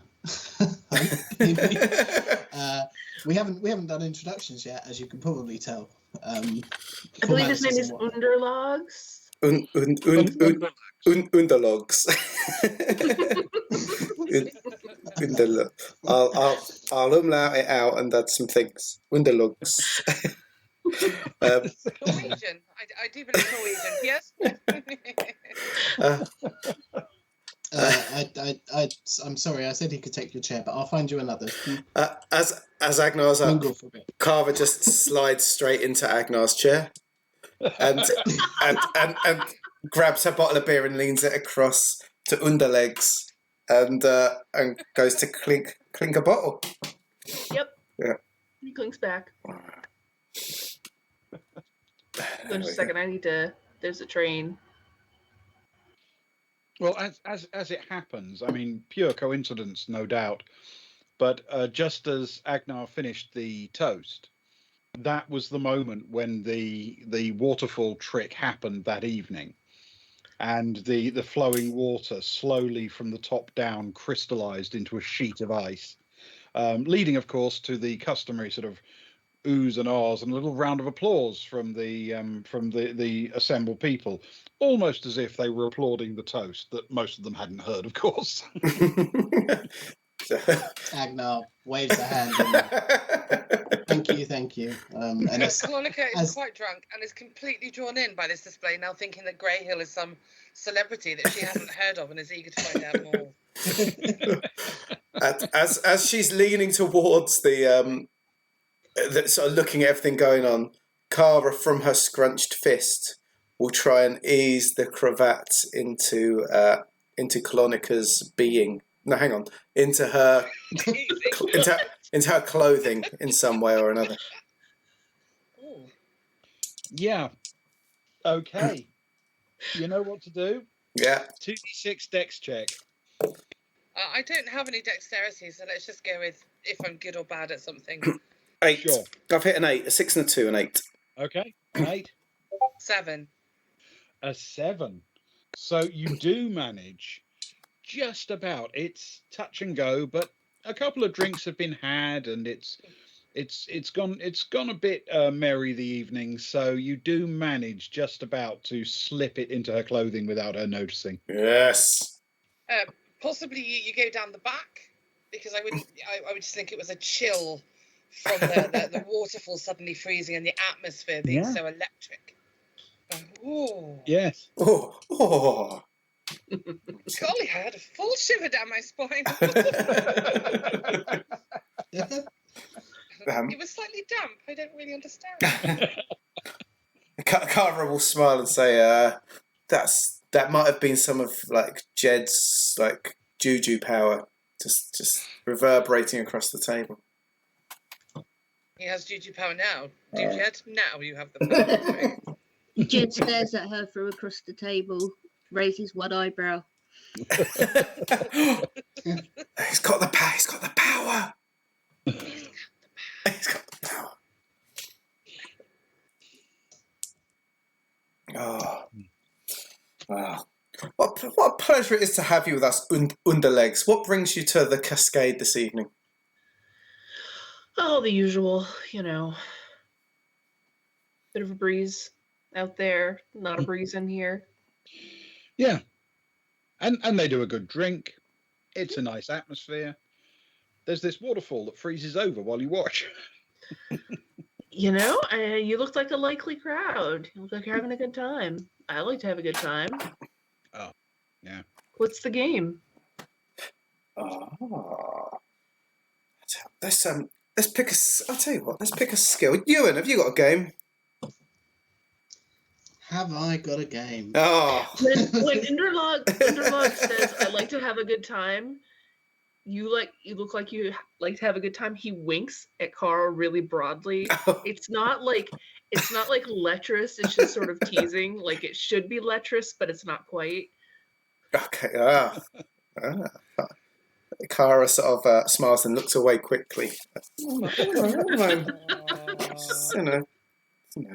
has taken a chair after all, so it's 50-50 right now. Yeah, that's the apology that you're getting. I'm not sure. I'm not entirely sure I actually do with such a crowd. Yeah, with such a crowd. Stefan will say, but I'm always up for losing more of my hard-earned credits. Okay. I'm sure there's something we can come up with. Is this the time to redeem? Yes. Okay. Ah, yeah. Yes. Clonica suddenly stirs from a slight reverie and announces, "I have a game that I can play with one of you, but we can only play it once, and it's a secret." Oh no! So if somebody would like to test themselves against me, I shall happily take you on. It doesn't involve a closet somewhere, does it? Well, wink, a locker. No. She says all I require is 3 separate credit chips, a glass of water, and 3 playing cards from that fine deck that you bested us with just now. Any particular cards? Nope, doesn't matter at all. They're yours. Lovely. Cara dumps them on the table. You need. I can't do the voice anymore. You need to do exactly the same thing as I do. So we lay out 6 chips, 3 in front of you and 3 in front of me, 3 playing cards face down, 3 in front of you and 3 in front of me, and 2 glasses of water, 1 in front of you and 1 in front of me, and they are exactly mirroring each other. And I say, who am I playing, by the way? Cara lays it out and then immediately pulls Agnar down onto the chair instead. Oh. Well, hello. I assume get Agnar around. comes back. Sorry. Good stuff. I assume Agnar comes back with a chair for Cara and just says, "Oh, thank you, man, keeping my chair warm for me." He sits down and looks at whatever this is on the table in front of him. It's very, very simple. You need to do exactly what I do, otherwise I win. What kind of wager would you like to place upon the game? Oh, I will bet on you for 100 credits. Oh. I will place down.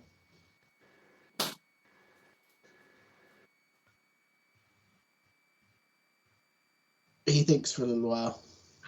The tension builds. She stares at his tail. He looks at his cash chip.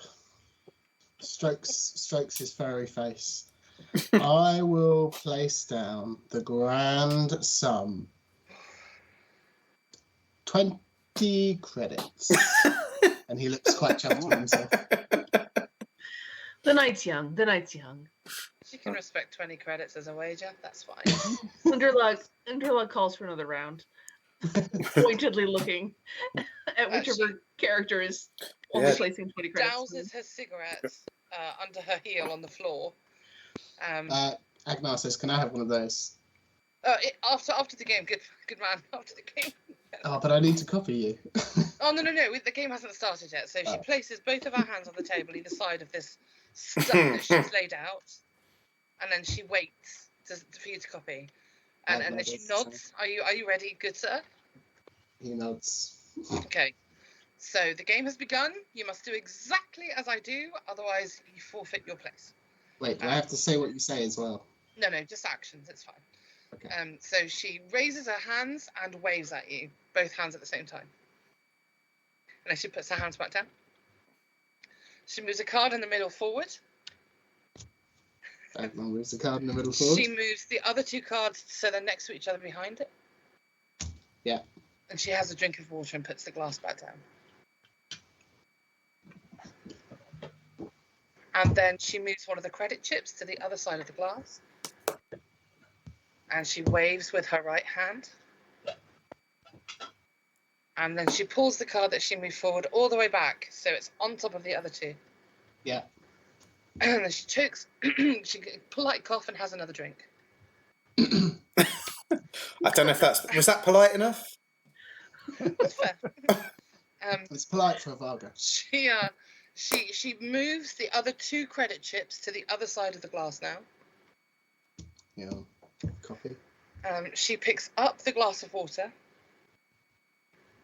and she spits her water back into the glass. Oh no.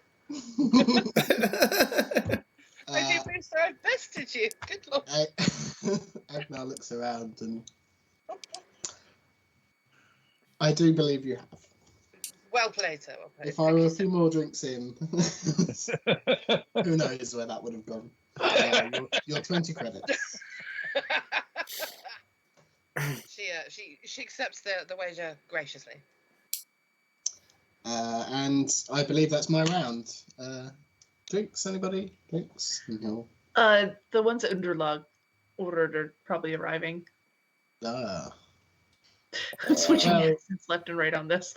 I don't think I'm supposed to roll my R's. Agnar will say, "Well, I'll tell you what.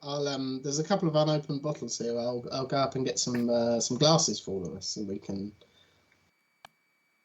just come to these drinks when the time is right." I'm pretty comfortable in this chair. You don't have to empty a different one for me. I'm not gonna play musical chairs all evening.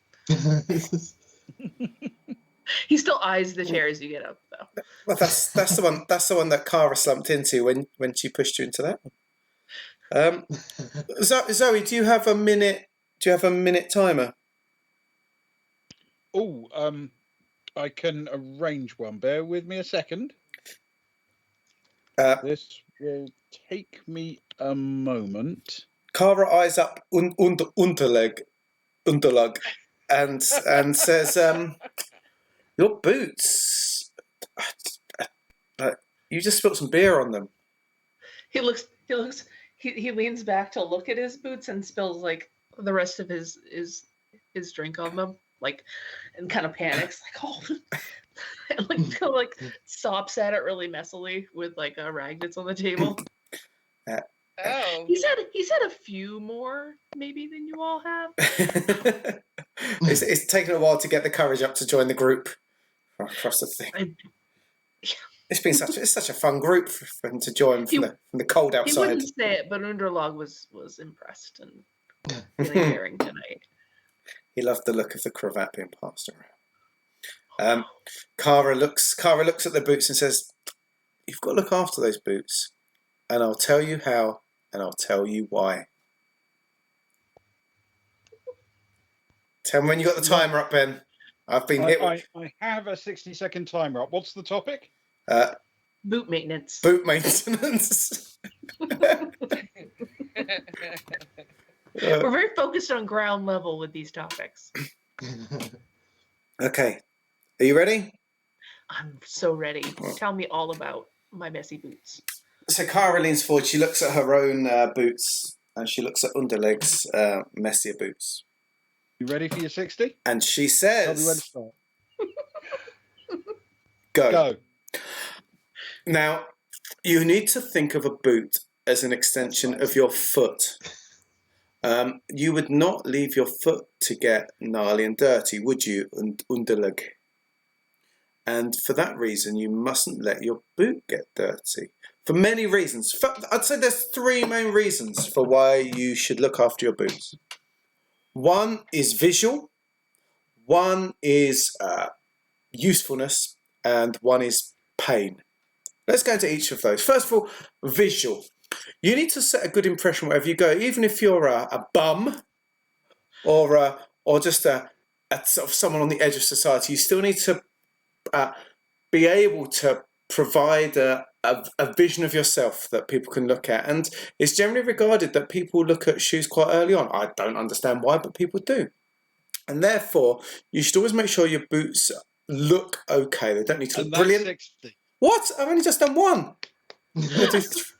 As you say, a bum, Underlog actually put his boot up on the table and like, shoved it forward so that you could see that, like, they have, they originally were kind of expensive. They left some stains on them. But he kind of acted out when you said bum so strong. Amazing. That actually blew my mind, Luke. Good job. Thank you. Agnar comes back to the table with a load of glasses and just says, "Oh, geez, it's not the boot maintenance lecture again, is it?" Oh, Underlog I thought it was- spits on the table and like wipes at it with a napkin a little bit, all the while just, and then he just tosses it over his shoulder. At least I learned one thing good from those months I had to spend following the military around.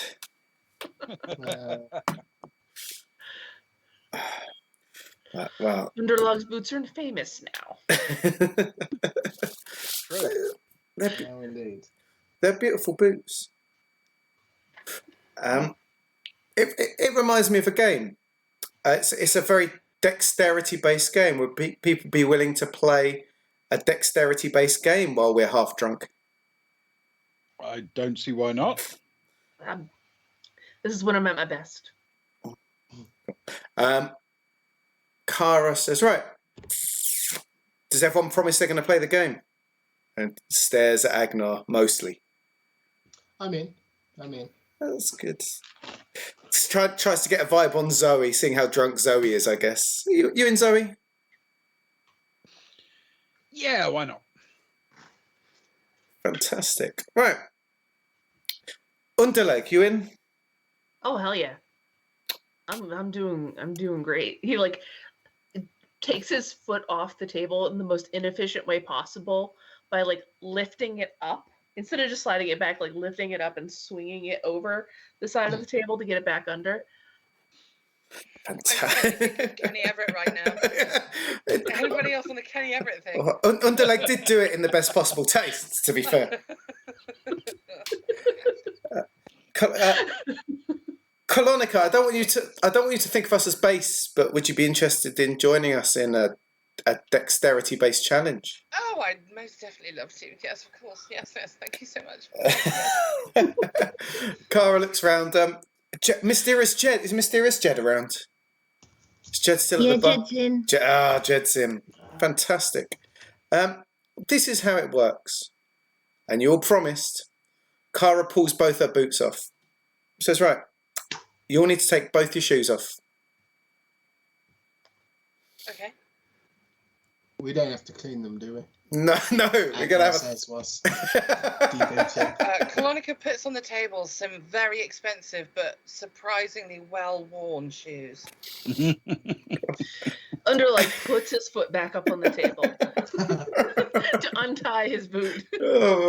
And then, still keeping a portion of his butt on the chair, puts his foot back down and pries the boot off with the other foot, and then does the same thing with the other side. Oh, I'm starting to regret this one. He's not leaving this chair though. He won it fair and square by being obnoxious.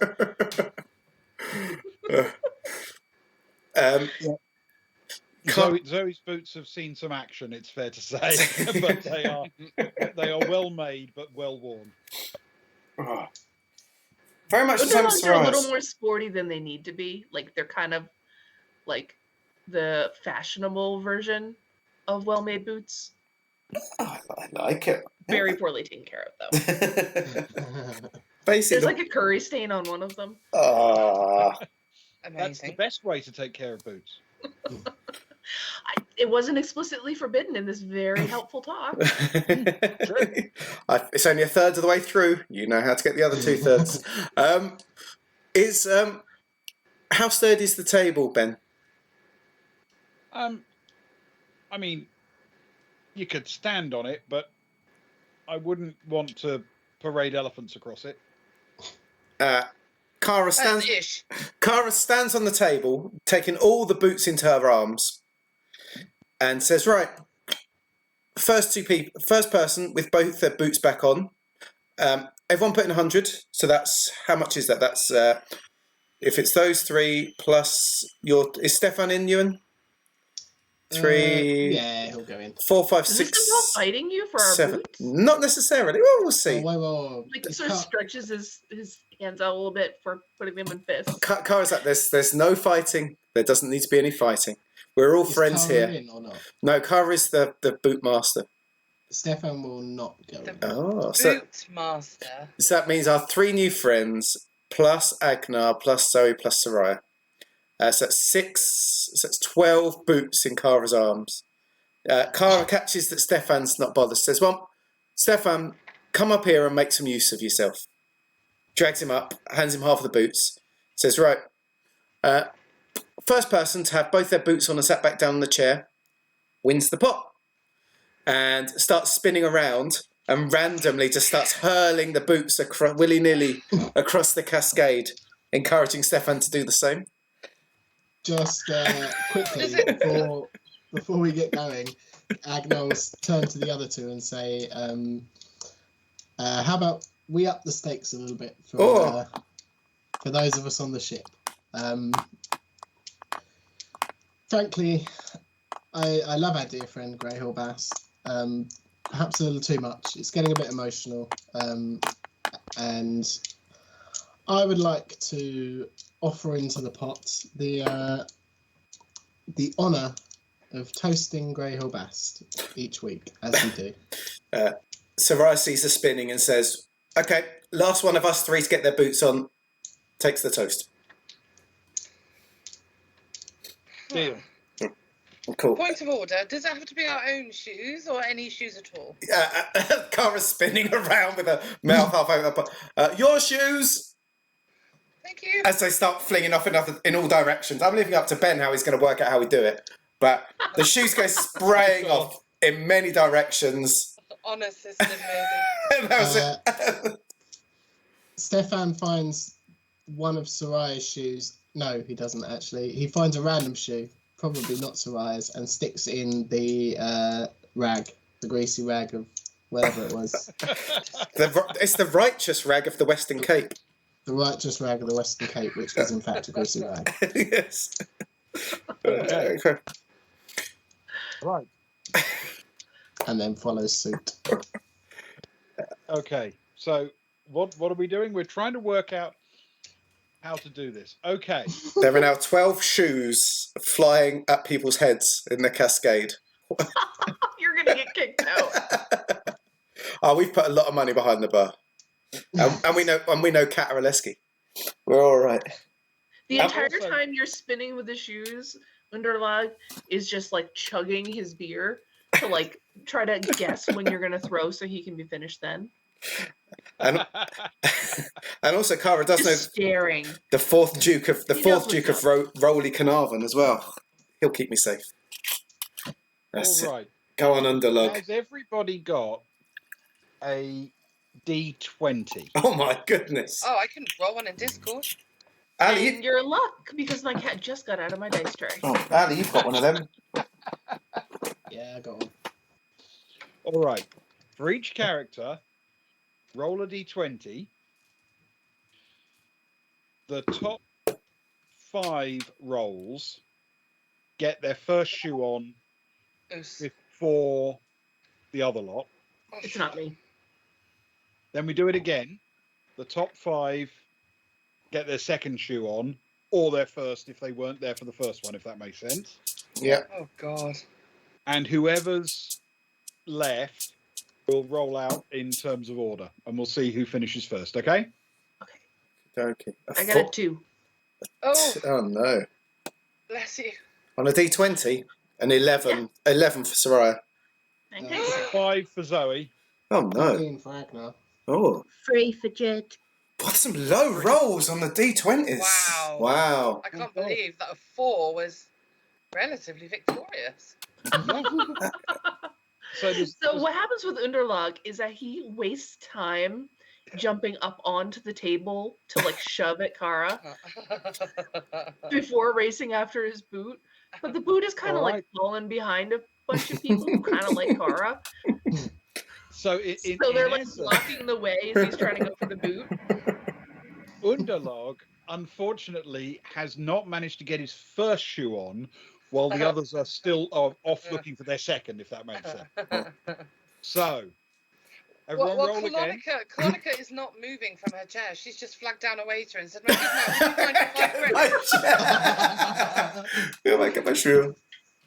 And off he Oh goes. my god! Everyone roll again. Okay. He's still playing like Red Rover to get Oh, through to his boot. fine. I got That's a 4. little bit better. A 15 for Zoe this time. 14. Oh, That's a 19. no! Oh my goodness. A 19. 19. A 19 for Jed as well. Oh, nice. After Ooh. seeing this, Underlog just gives him like an open-headed gesture and like a smile as he looks over his shoulder, like, "All right, I lost. Could I have my shoe?" Well, I think technically the game was won by, was that Stefan? No, sorry, Agnar. Agnar. Agnar. For Agnar's sake. Agnar won.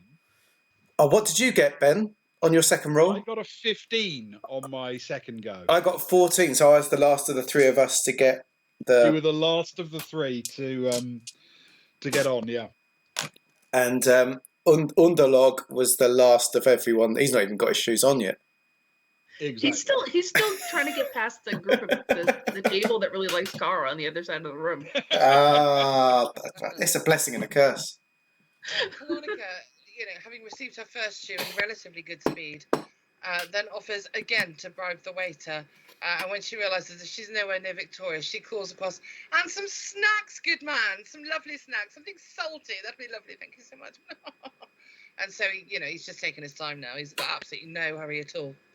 And Underlog just buys around for the table so he can get his damn shoe, and then goes for the second one. And Stefan, I need you to roll 1d6 for me, please. Oh, D6. I like it. Back to traditional dice, that's what I like. That's a 4. That's a 4. Okay. The random shoe that you Oh, Stuck. Underlog. the rack into was a second.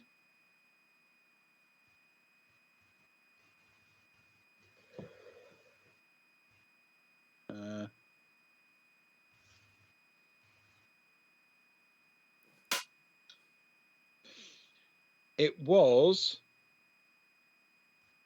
Soraya's. Oh, she's got it back at least. She was worried about losing it. She's tried to push her foot into the boot. She's forced it in anyway, but because she wanted to win. But Sure. but now she's back at the table. She's happy to take it off and spend some more time, and realizes that the righteous rag of the Western Cape is back in her presence, which she wasn't expecting, I must admit. While she's trying to work out what to do with it, Cara leans across at a slightly sozzled Colonica and whispers and says, "Hey, you do realise that Stefan snuck that cravat onto you when you weren't looking?" Colonica leans back and says, "Which one's Stefan, my friend?"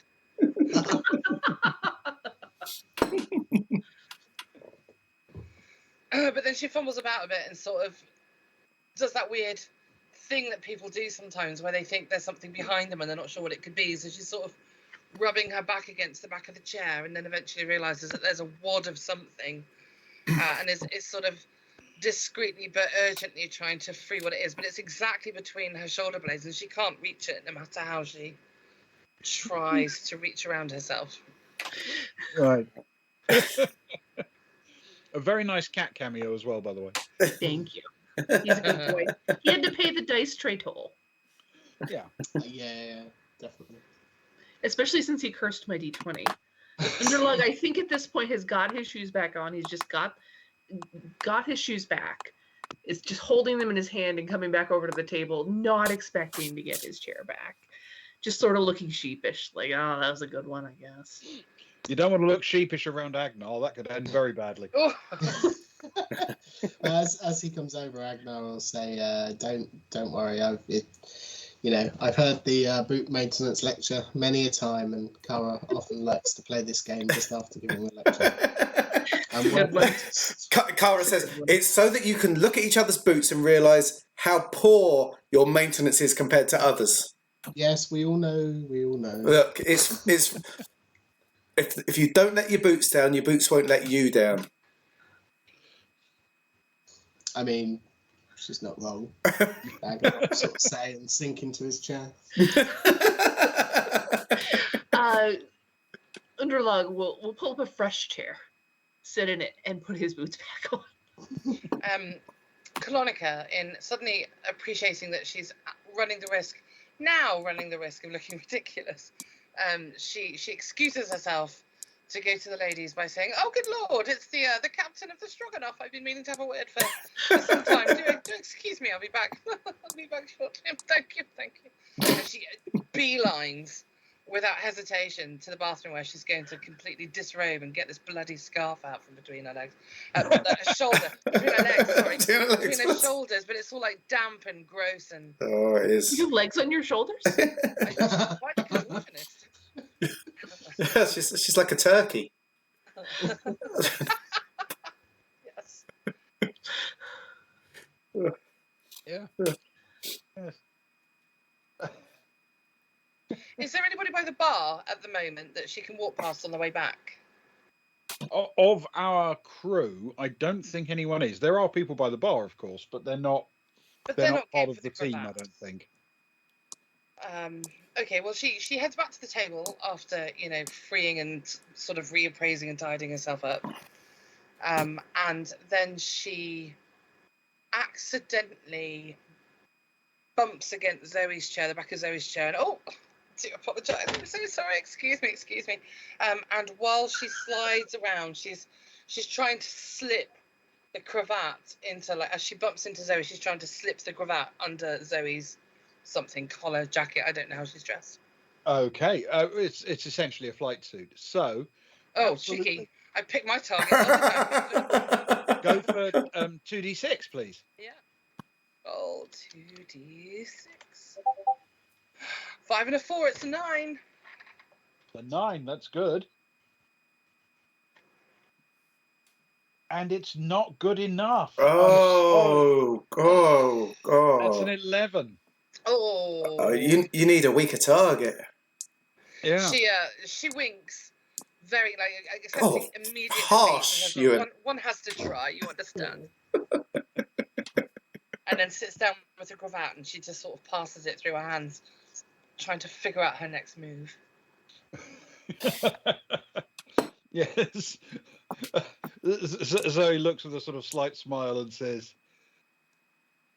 "Everybody, she's trying to plant the cravat on you." Oh, sorry. Oh, better watch out for you. Oh, that's harsh. Yeah, adjust his collar a little tighter. It immediately falls back because he's a little more relaxed than he, necessarily should be. Though, let me look at this costume again. Yeah, there's not a lot of room there to shove anything down. Very, very tight trousers. I'm trying to... Well, Doesn't leave much to the imagination. I'm a people pleaser. What can I say? Ewan, is Agnar actually wearing that hat? You know what? I'm gonna be honest. I can't remember what he was probably wearing. What the likelihood are? In my dreams, he is. Did we change before we came here? We did, because we came back on that dirty, stinky boat. Sarai had a big sleep, and then we came over. So Agnar is wearing that hat. Yeah, I mean he's probably less of a white creams kind of guy. It shows up a lot of dirt, which Hey, I'm just saying, rubs he's off the pimping fur that quite white easily. suit. Anyway, Is it like suedette or velvet? What is the deal with that there? It's beautiful. it's leather. It's tweed. It's all tweed. Tweed, white tweed. Okay, so a barman's gonna come and we have this massive amount of glasses on the table now. It's gonna require some industrial action to clear off our empties. And as the barman, as a busman approaches, she's screwed the cravat into a tiny ball, and she passes it into the waiter's hand. And then while Agnar is, I don't know, swishing something, she's going to point to the brim of his hat and see if the barman can deposit the cravat into the brim of the top hat. The cravat in the hat. It rhymes. Ah, the cravat. It does. What, the gâteau for the chateau? All right. Should I roll on behalf of the barman? I mean, he's not unusually skilled, but he does have a little bit of dexterity, being, a bar staff. Wait a second. You say a barman? He's also the only sober person at the table. A barman, you say? What's the barman's I don't know name? what you're talking about. It's the guy who comes around and collects all the empties and has Yeah, been reaching around. the busboy or the... Yeah. You mean Tim. the Tim? He's rolled a 7. Bust him. Tim! The Tim! Ewan, thank you. Ewan! I was relying on Ewan for that. The Tim! Tim! Sarai gives a slightly drunken thumbs up. Tim! Ah, Tim. I thought I'd never see you again, my beloved Tim. All right. Of course, He's done an 8. Tim. She calls him Come on, Timothy. Agnar. Show me some deck. Oh, is this dexterity? Mm-hmm. That's a 5 plus 2 is 7. Okay. Possibly due to Agnar not being completely stone cold sober, and the staff member actually being basically stone cold sober, he does manage to sneak it onto the brim of the hat. Wonderful. And it is possible that is in fact what is visible in the picture.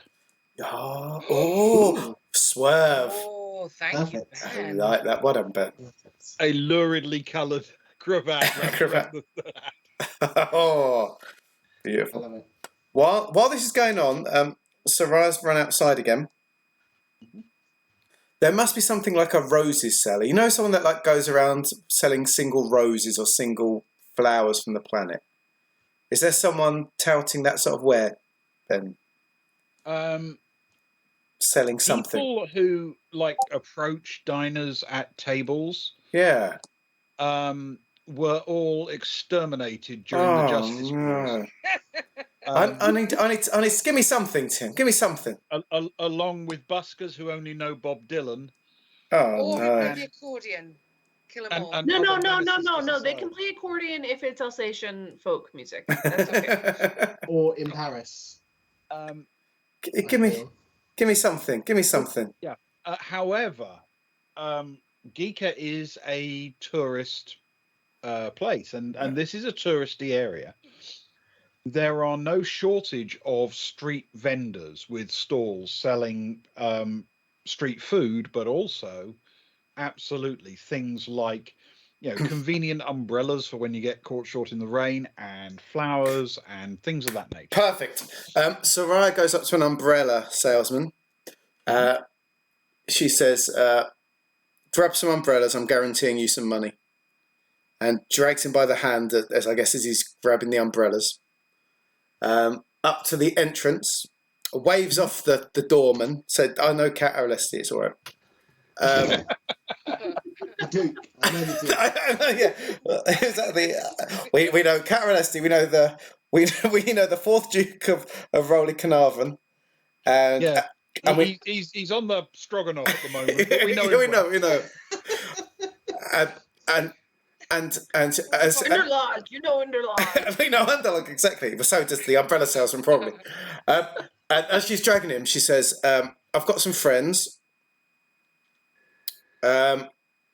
I'm going to make sure each of them buys an umbrella off you. Just see what you can get from each of them. And then she drags him in, up to the table. This confused-looking umbrella salesman. How's he looking, Ben?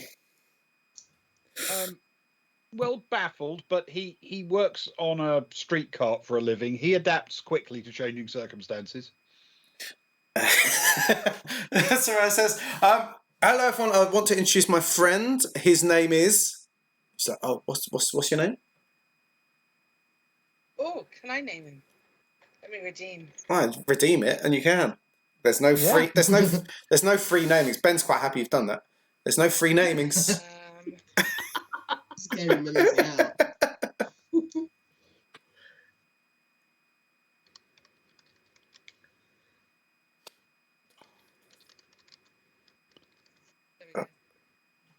Oh, I can't type. Adolphus Adulatory Dry is his name. Adolphus Adulatory Dry. Yes. Okay. Olatory. What's the middle name again? Adolphus Adulatory. Adulatory, yeah. Adulatory. It's going in the... I've got to do it because it's going in the... Adulterer. It's going in the... encyclopedia. I thought of adulterer, Ben. Adulatory, adulatory dry is an umbrella salesman. Okay. She says, she looks at him. She says, really? This is my friend Adolphus. Can he have a Texan accent, please? This is my... No, yes, Ben. Ben. Why, howdy, man. He can have a Dorset accent. Okay, yeah, fine, that'll do. Dorset, Dallas. Close enough. She says, here's my new friend, Adolphus. He's got a Dorset accent. And Where's Dorset? his parents were from Texas, but he was born in Dorset. It's Texas. Exactly. The southern part of Geeka. Oh. And Up the geeks. up the geeks. As they say in the Got the geeks. Up the geeks. I've got that nearby actually. It's But like I'm gonna put gestures with his drink, spills more beer on it. I'm gonna put brunch up because we haven't had brunch yet. Brunch. Hang on, up the geeks. Up the geeks. This is my friend Adolphus. He sells umbrellas. You're each gonna buy umbrellas, and then she sort of pushes Adolphus away a little bit and whispers at them. The cheapest, the person that buys it cheapest, I will give 500 credits to. So get persuading. And then she sort of backs away. Says, Adolphus, I've got some friends here that want to buy some umbrellas. What color umbrellas are they, Ben? There's a selection of colours, I think it's fair to say. Well, I need to know this for like, bargaining I can't believe this is purposes. happening to me right now. There are, broadly speaking, they are what you would call major primary colours, solid colours. Excellent. Okay. Solid Okay. colours. Adolphus. Are. I need. He's not the guy from Hot Fuzz. Yark. Yarp. Your umbrellas are so plain. I need an umbrella to complement this outfit. Compliment the outfit, my lover. So, the tall order. What are you selling your umbrellas for? Well, Obviously for the rain. I know. not just for the rain. My lover. There are people who use them to keep the sun off. Mm. And there are people who use them for the style of them. And then there are some people who use them for life preservation when at sea. But we don't generally see them survive long enough to come back. People use them for. Oh wait, I've already crossed the line with that. I'm gonna hold off. Now I have all the umbrella songs stuck in my head. That's awesome. So I don't see an orange and green polka dot umbrella.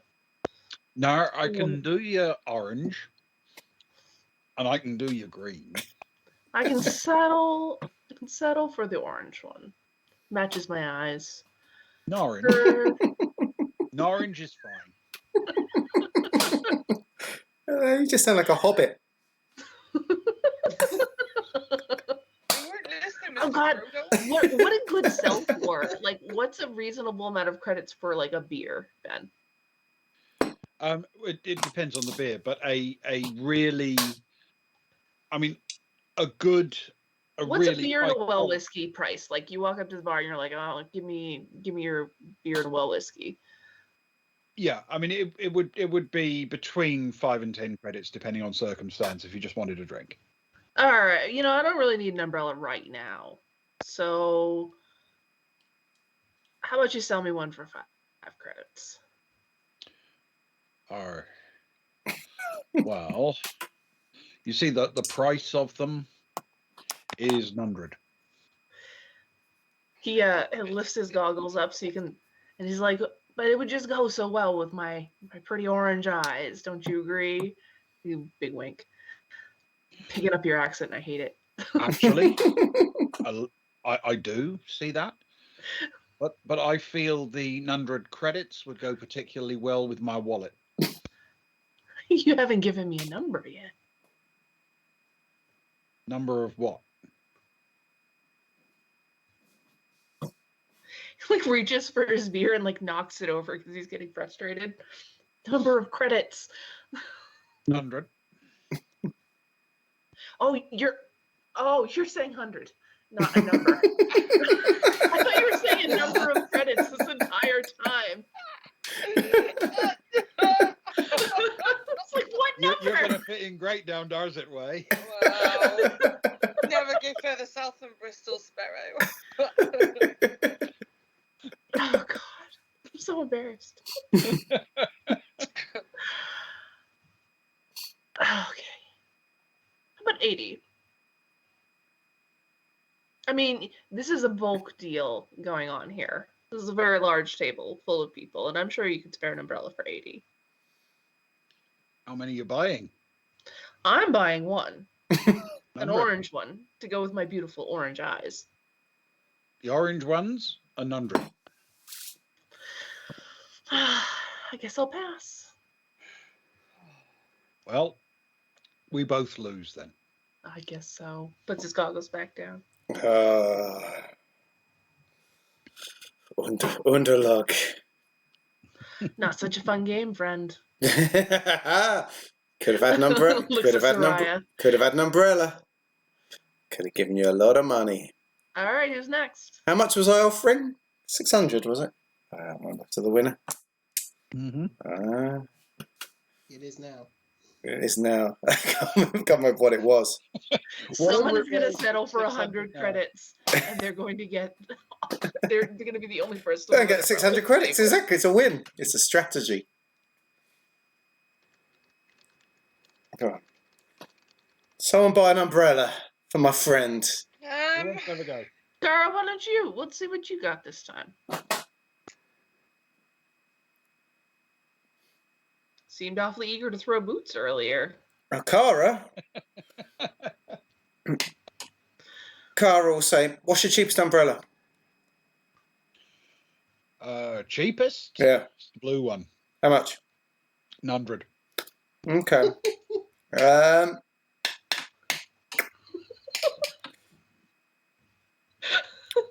What if I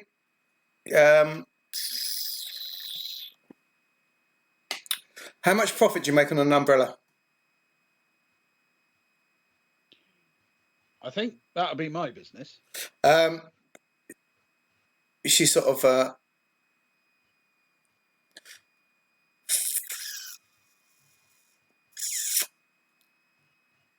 while we're discussing, would you like a drink while we're discussing business? Lovely.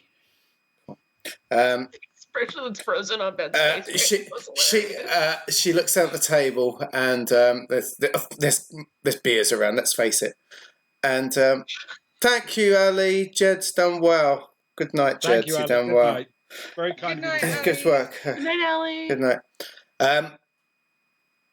And Cara turns her back and drips some one of her truth serums, bonus, into the beer while he's not looking, and then hands the beer to him and sort of clinks the beer and chugs.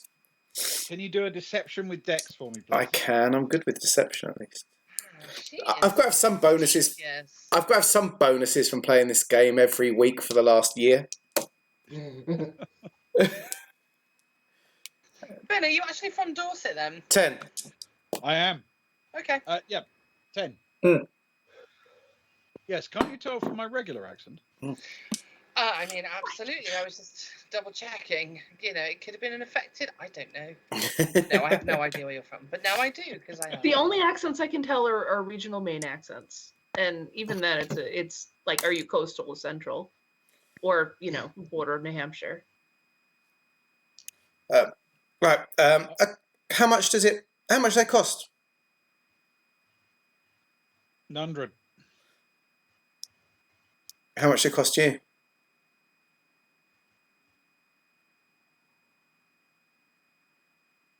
Roll 2d6 for me. Oh, is he too Lifeline. stupid to know the truth? 8. Oh, Okay. And roll 1d6 for me, please. 3. Cool. All right. He sort of leans in as if it's a secret. And he says, 7.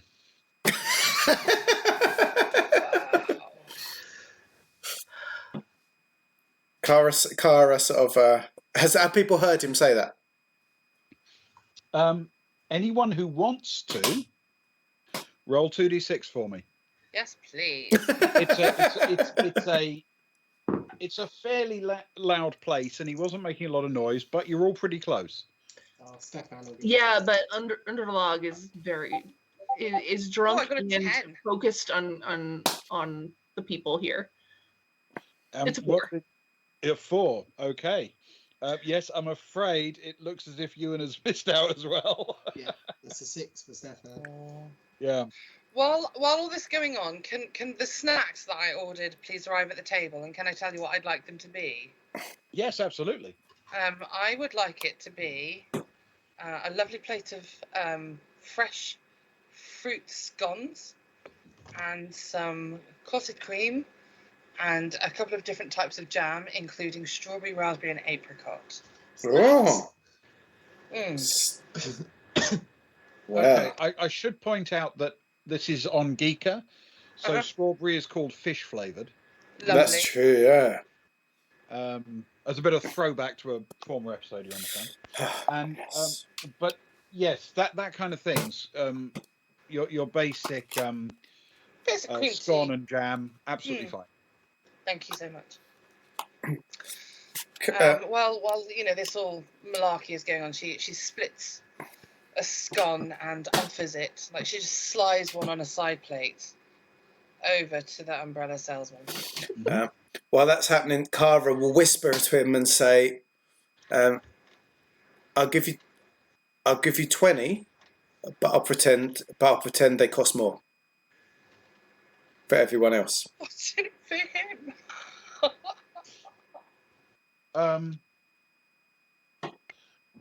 Roll a persuade for me. Flat persuade? Yep. Oh yeah, he's not been drinking. 4 and 4, 8 plus 2, 10. 10. Okay. He says,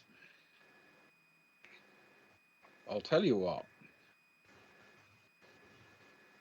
How about this? You and I will go and negotiate privately." And he steps away a few feet.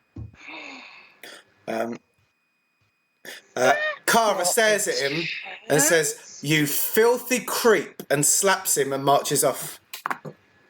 Okay. Are they away from the cart when this happens? They're effectively in the club, yeah. But they're away from his umbrella cart. They are. Stefan steals one. Underlog takes Kara's seat when she gets up. Underlog! Stefan, the cart is not completely unmanned, so I'm going to need you to make a dexterity check for me, please. What do you mean he's And got... yes, of course, you can use your stealth skill with that. Wonderful. Oh. There's a 9 plus 3. Oh, you don't need me to do the super sneaky Stefan move then. You're fine. Okay. Use it for yourself. All right. Peter. So, Cara has, for some reason, given up. Stefan. I think she read the situation as a bit sleazy. Uh-huh. Well, she's entitled to do that, of course. Hey. Stefan has made his own arrangements. Anyone else? Yeah, Colonica has offered the scones and the cream and the jam, but she's done it quite cunningly. So she's arranged it so everybody's got the half of the scone, and then the jam, and then the cream, because she's recognised that the accent of the umbrella salesman is sort of a Devon Dorset type, and she knows that he's going to be cream then jam. Oh no, are we having a Dawn French moment?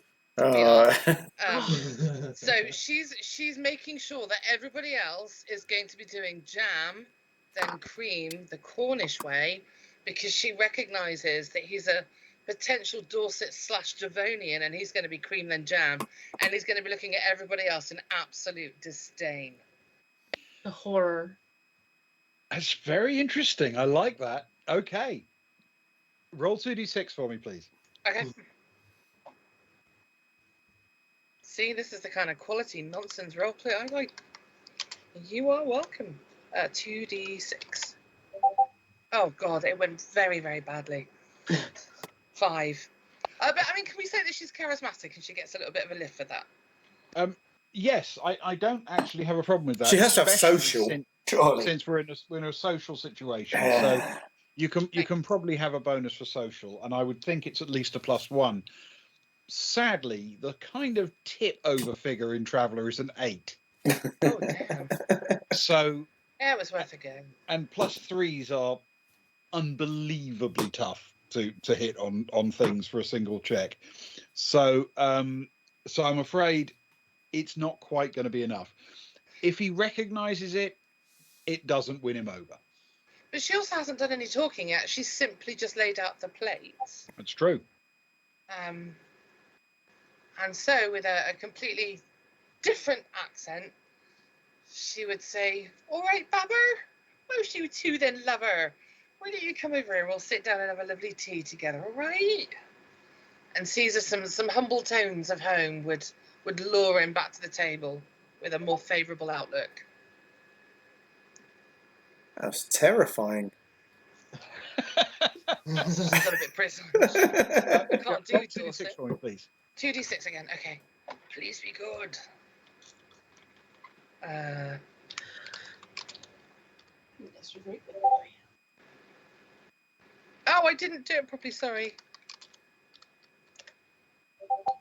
Oh, same again. Oh. 5 again. A 5 again. He sort of nods appreciatively, but it doesn't seem to shift his approach to the table. He's still looking around for a sale.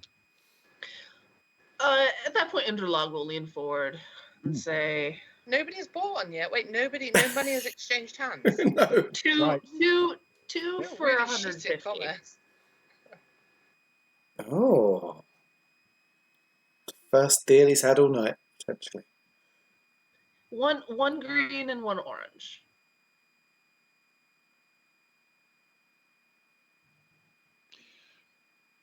$103.25.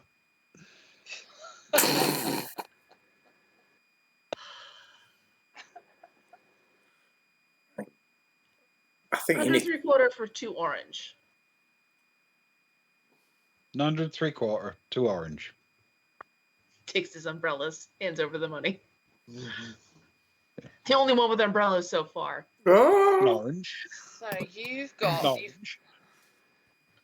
103.25. So you've just paid like 85 each ish. And Stefan paid absolutely zero for his. That doesn't I would- count. That's not I'm convincing. gonna argue shenanigans in the spirit of the game on Stefan. You can always argue shenanigans on Stefan, but you know what? rarely win. Underlog has one because he has umbrellas. Well, except the more high ground, for having sure. seen that, Colonica's going to say, I would like to buy an umbrella for everybody else at the table, because the prize is going to be 600. So if she offers to buy everybody else an umbrella for 70 each, yeah, she's only paying 350 because there's 5 other people. Is that correct? Because Kara stormed off. Kara stormed off, so essentially the number of people at the table is Soraya, Stefan, Agnar, Colonica. and Zoe. Yep. Plus yourself. And Underleg. Oh no, not Underneck. He's already got his umbrella. Oh, so just. Oh, so it's How not many- everybody else. I'm at the just table. buying 5. I'm going to buy everybody How else. much at the umbrellas table. does one man need? Yeah, you got 2 So- I'm going already. to buy everybody Well, else. I have to cover my boots now, apparently. So you can buy everybody I've got else. 2 more but not minutes on that yourself. if you need it. The other 5 remaining people, I'm going to buy umbrellas, my good man, and I shall offer to pay you 550 credits for 5 umbrellas. Oh my goodness. No, wait. Deal. 350. Yeah, 350. I'm offering to pay 70 apiece, and I'm certain that you can't find 5 sales at 70 apiece for the rest of the night. And I'll throw in these lovely scones. Okay. I mean, they're bar food. They're pretty pricey, so I think we're going to have to count that in.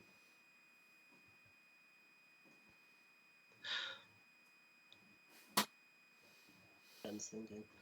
Okay, roll a persuade check for me, please. 2d6. Oh gosh, my rolls are not favourable this year. Oh, it's another 6. Oof. Oh, Oh. you're giving him too much. Sorry, what was that? 450. 450. That's 90 each. No, I'm afraid I'd agree on 400 each. I mean, 400 for 5. It's just terrible. It's just terrible. I mean, there's nothing to do with Negotiation. economics in any way at all. Underlog is like pushing glasses and beers around on the table with his 2 umbrellas now. So you can use them 400. together, I'm and he pushes another drink toward Kolonica. when she messes up the number. Oh, thank you so much. Yes, a libation I think was definitely going to help. So she's offering to buy 5 umbrellas for 400.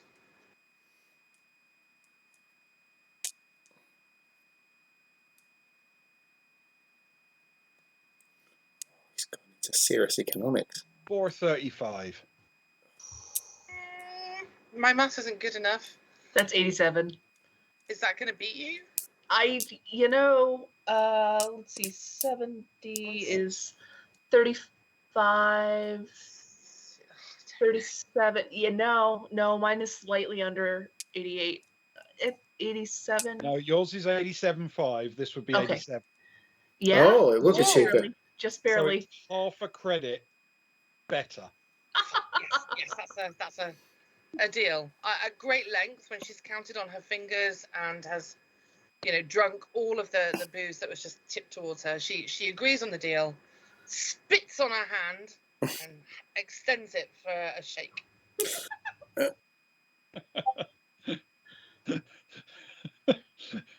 He's not shaking a spat on hand, obviously. I saw this in the films. This is how it's done, is it not? How the commoners do business. I was assured this was the way that one does it out in these parts.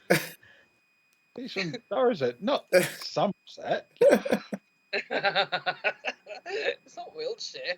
Come on. So Apologies to yeah, any of our viewers anywhere. you have Anyway. She passes out the umbrella, and when she gets to Stefan, she says, "Of course, now you have a matching pair, sir." And she gives him his umbrella. It's not important if they match or not. It's fine. Says the man with the matching umbrellas. It was an innuendo. The drapes and what is it? There's something in the drapes. It's a carpet. Rug. The rug and the drapes. Yep. So at this point, Soraya shoos off the frankly horrible umbrella salesman that she's regretting deeply. He says, "Okay, Thank you, Adolphus. Thank you, Adolphus. Adolphus, you'll be remembered badly Adieu, in history." Adolphus. Adieu. Says, "Right, 600 credits. Underlog, how much were your umbrellas? 87.5. Colonica, how much were your umbrellas? I don't remember. 87. 87 exactly. Stefan, how much was yours? I got 2 umbrellas for, and he sort of looks around. Nothing. Soraya smiles. She winks at him and says, 600 credits are yours. Of course, because she gave her umbrellas away. My good But friend. she's a good socialist. Exactly. On the way out, if there's any opportunity for Adolphus to pass Cara, he'll lean over and say, "You don't know how to win this game, right? You buy an umbrella for 300, as long as I give you one for free." You don't give me one for free ever, mate. Give me You one. buy one for 300 and you get one free, is what he's saying. Buy one for 300. You not only get one free, but I'll give you 100 credits with it. That'll still be 100. It will be minus 100 for your second umbrella. That's a supermarket racket right there. You bought an umbrella for admittedly 300 credits, but you also got one for minus 100. As he goes out, Cara leans out the door and shouts, "He buys his umbrellas for 7 credits," and then sticks her middle finger up at him and walks inside. Poor guy. I rather like Cara. She's my favourite. And I think on that bombshell, Ewan, I think. Yeah, can I just stipulate on the flip side of that, Stefan will excuse himself and he'll go and try and sneak both of the umbrellas back onto the guy's car. Oh. Okay. Oh, I thought I was going to go try and get a refund. Oh. this way, he's doing me a favour. I'm doing him a favour. He gets to sell the same umbrella twice. It's true. And you've got 600 credits. Wow. Yeah. Although Yes, I have absolutely. 300. I think it's fair to say that though, I mean, even if he caught you doing it, I can't imagine he'd object. Well, yeah. I'd like to think not. I really thought he was withholding the number from me. I did not understand what you were saying.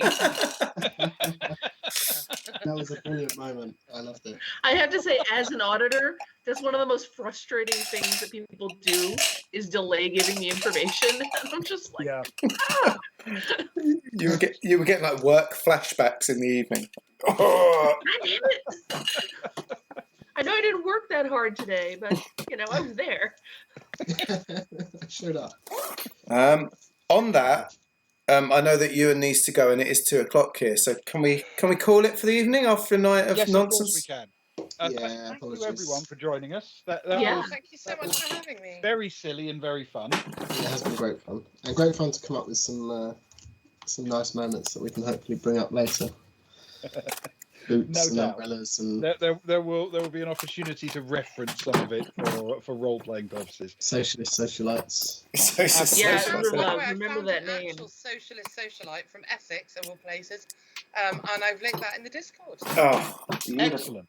I'll be the Thank judge you. of that. And we'll be The online pretty tomorrow princess you always wanted. at our new time of 11 o'clock Yes, 11 Yes. Fridays. Well, Yeah. indeed. for the regular Boys from the Baltic Star. I think, is it episode 26 tomorrow? Did I imagine that? It No, is. you're right.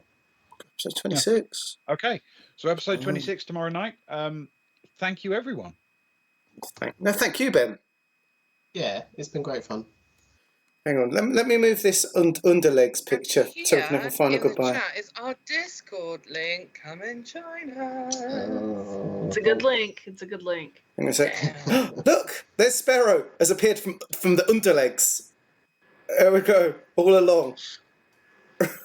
Let's get those legs back. There we go. Right. Thank you, everyone.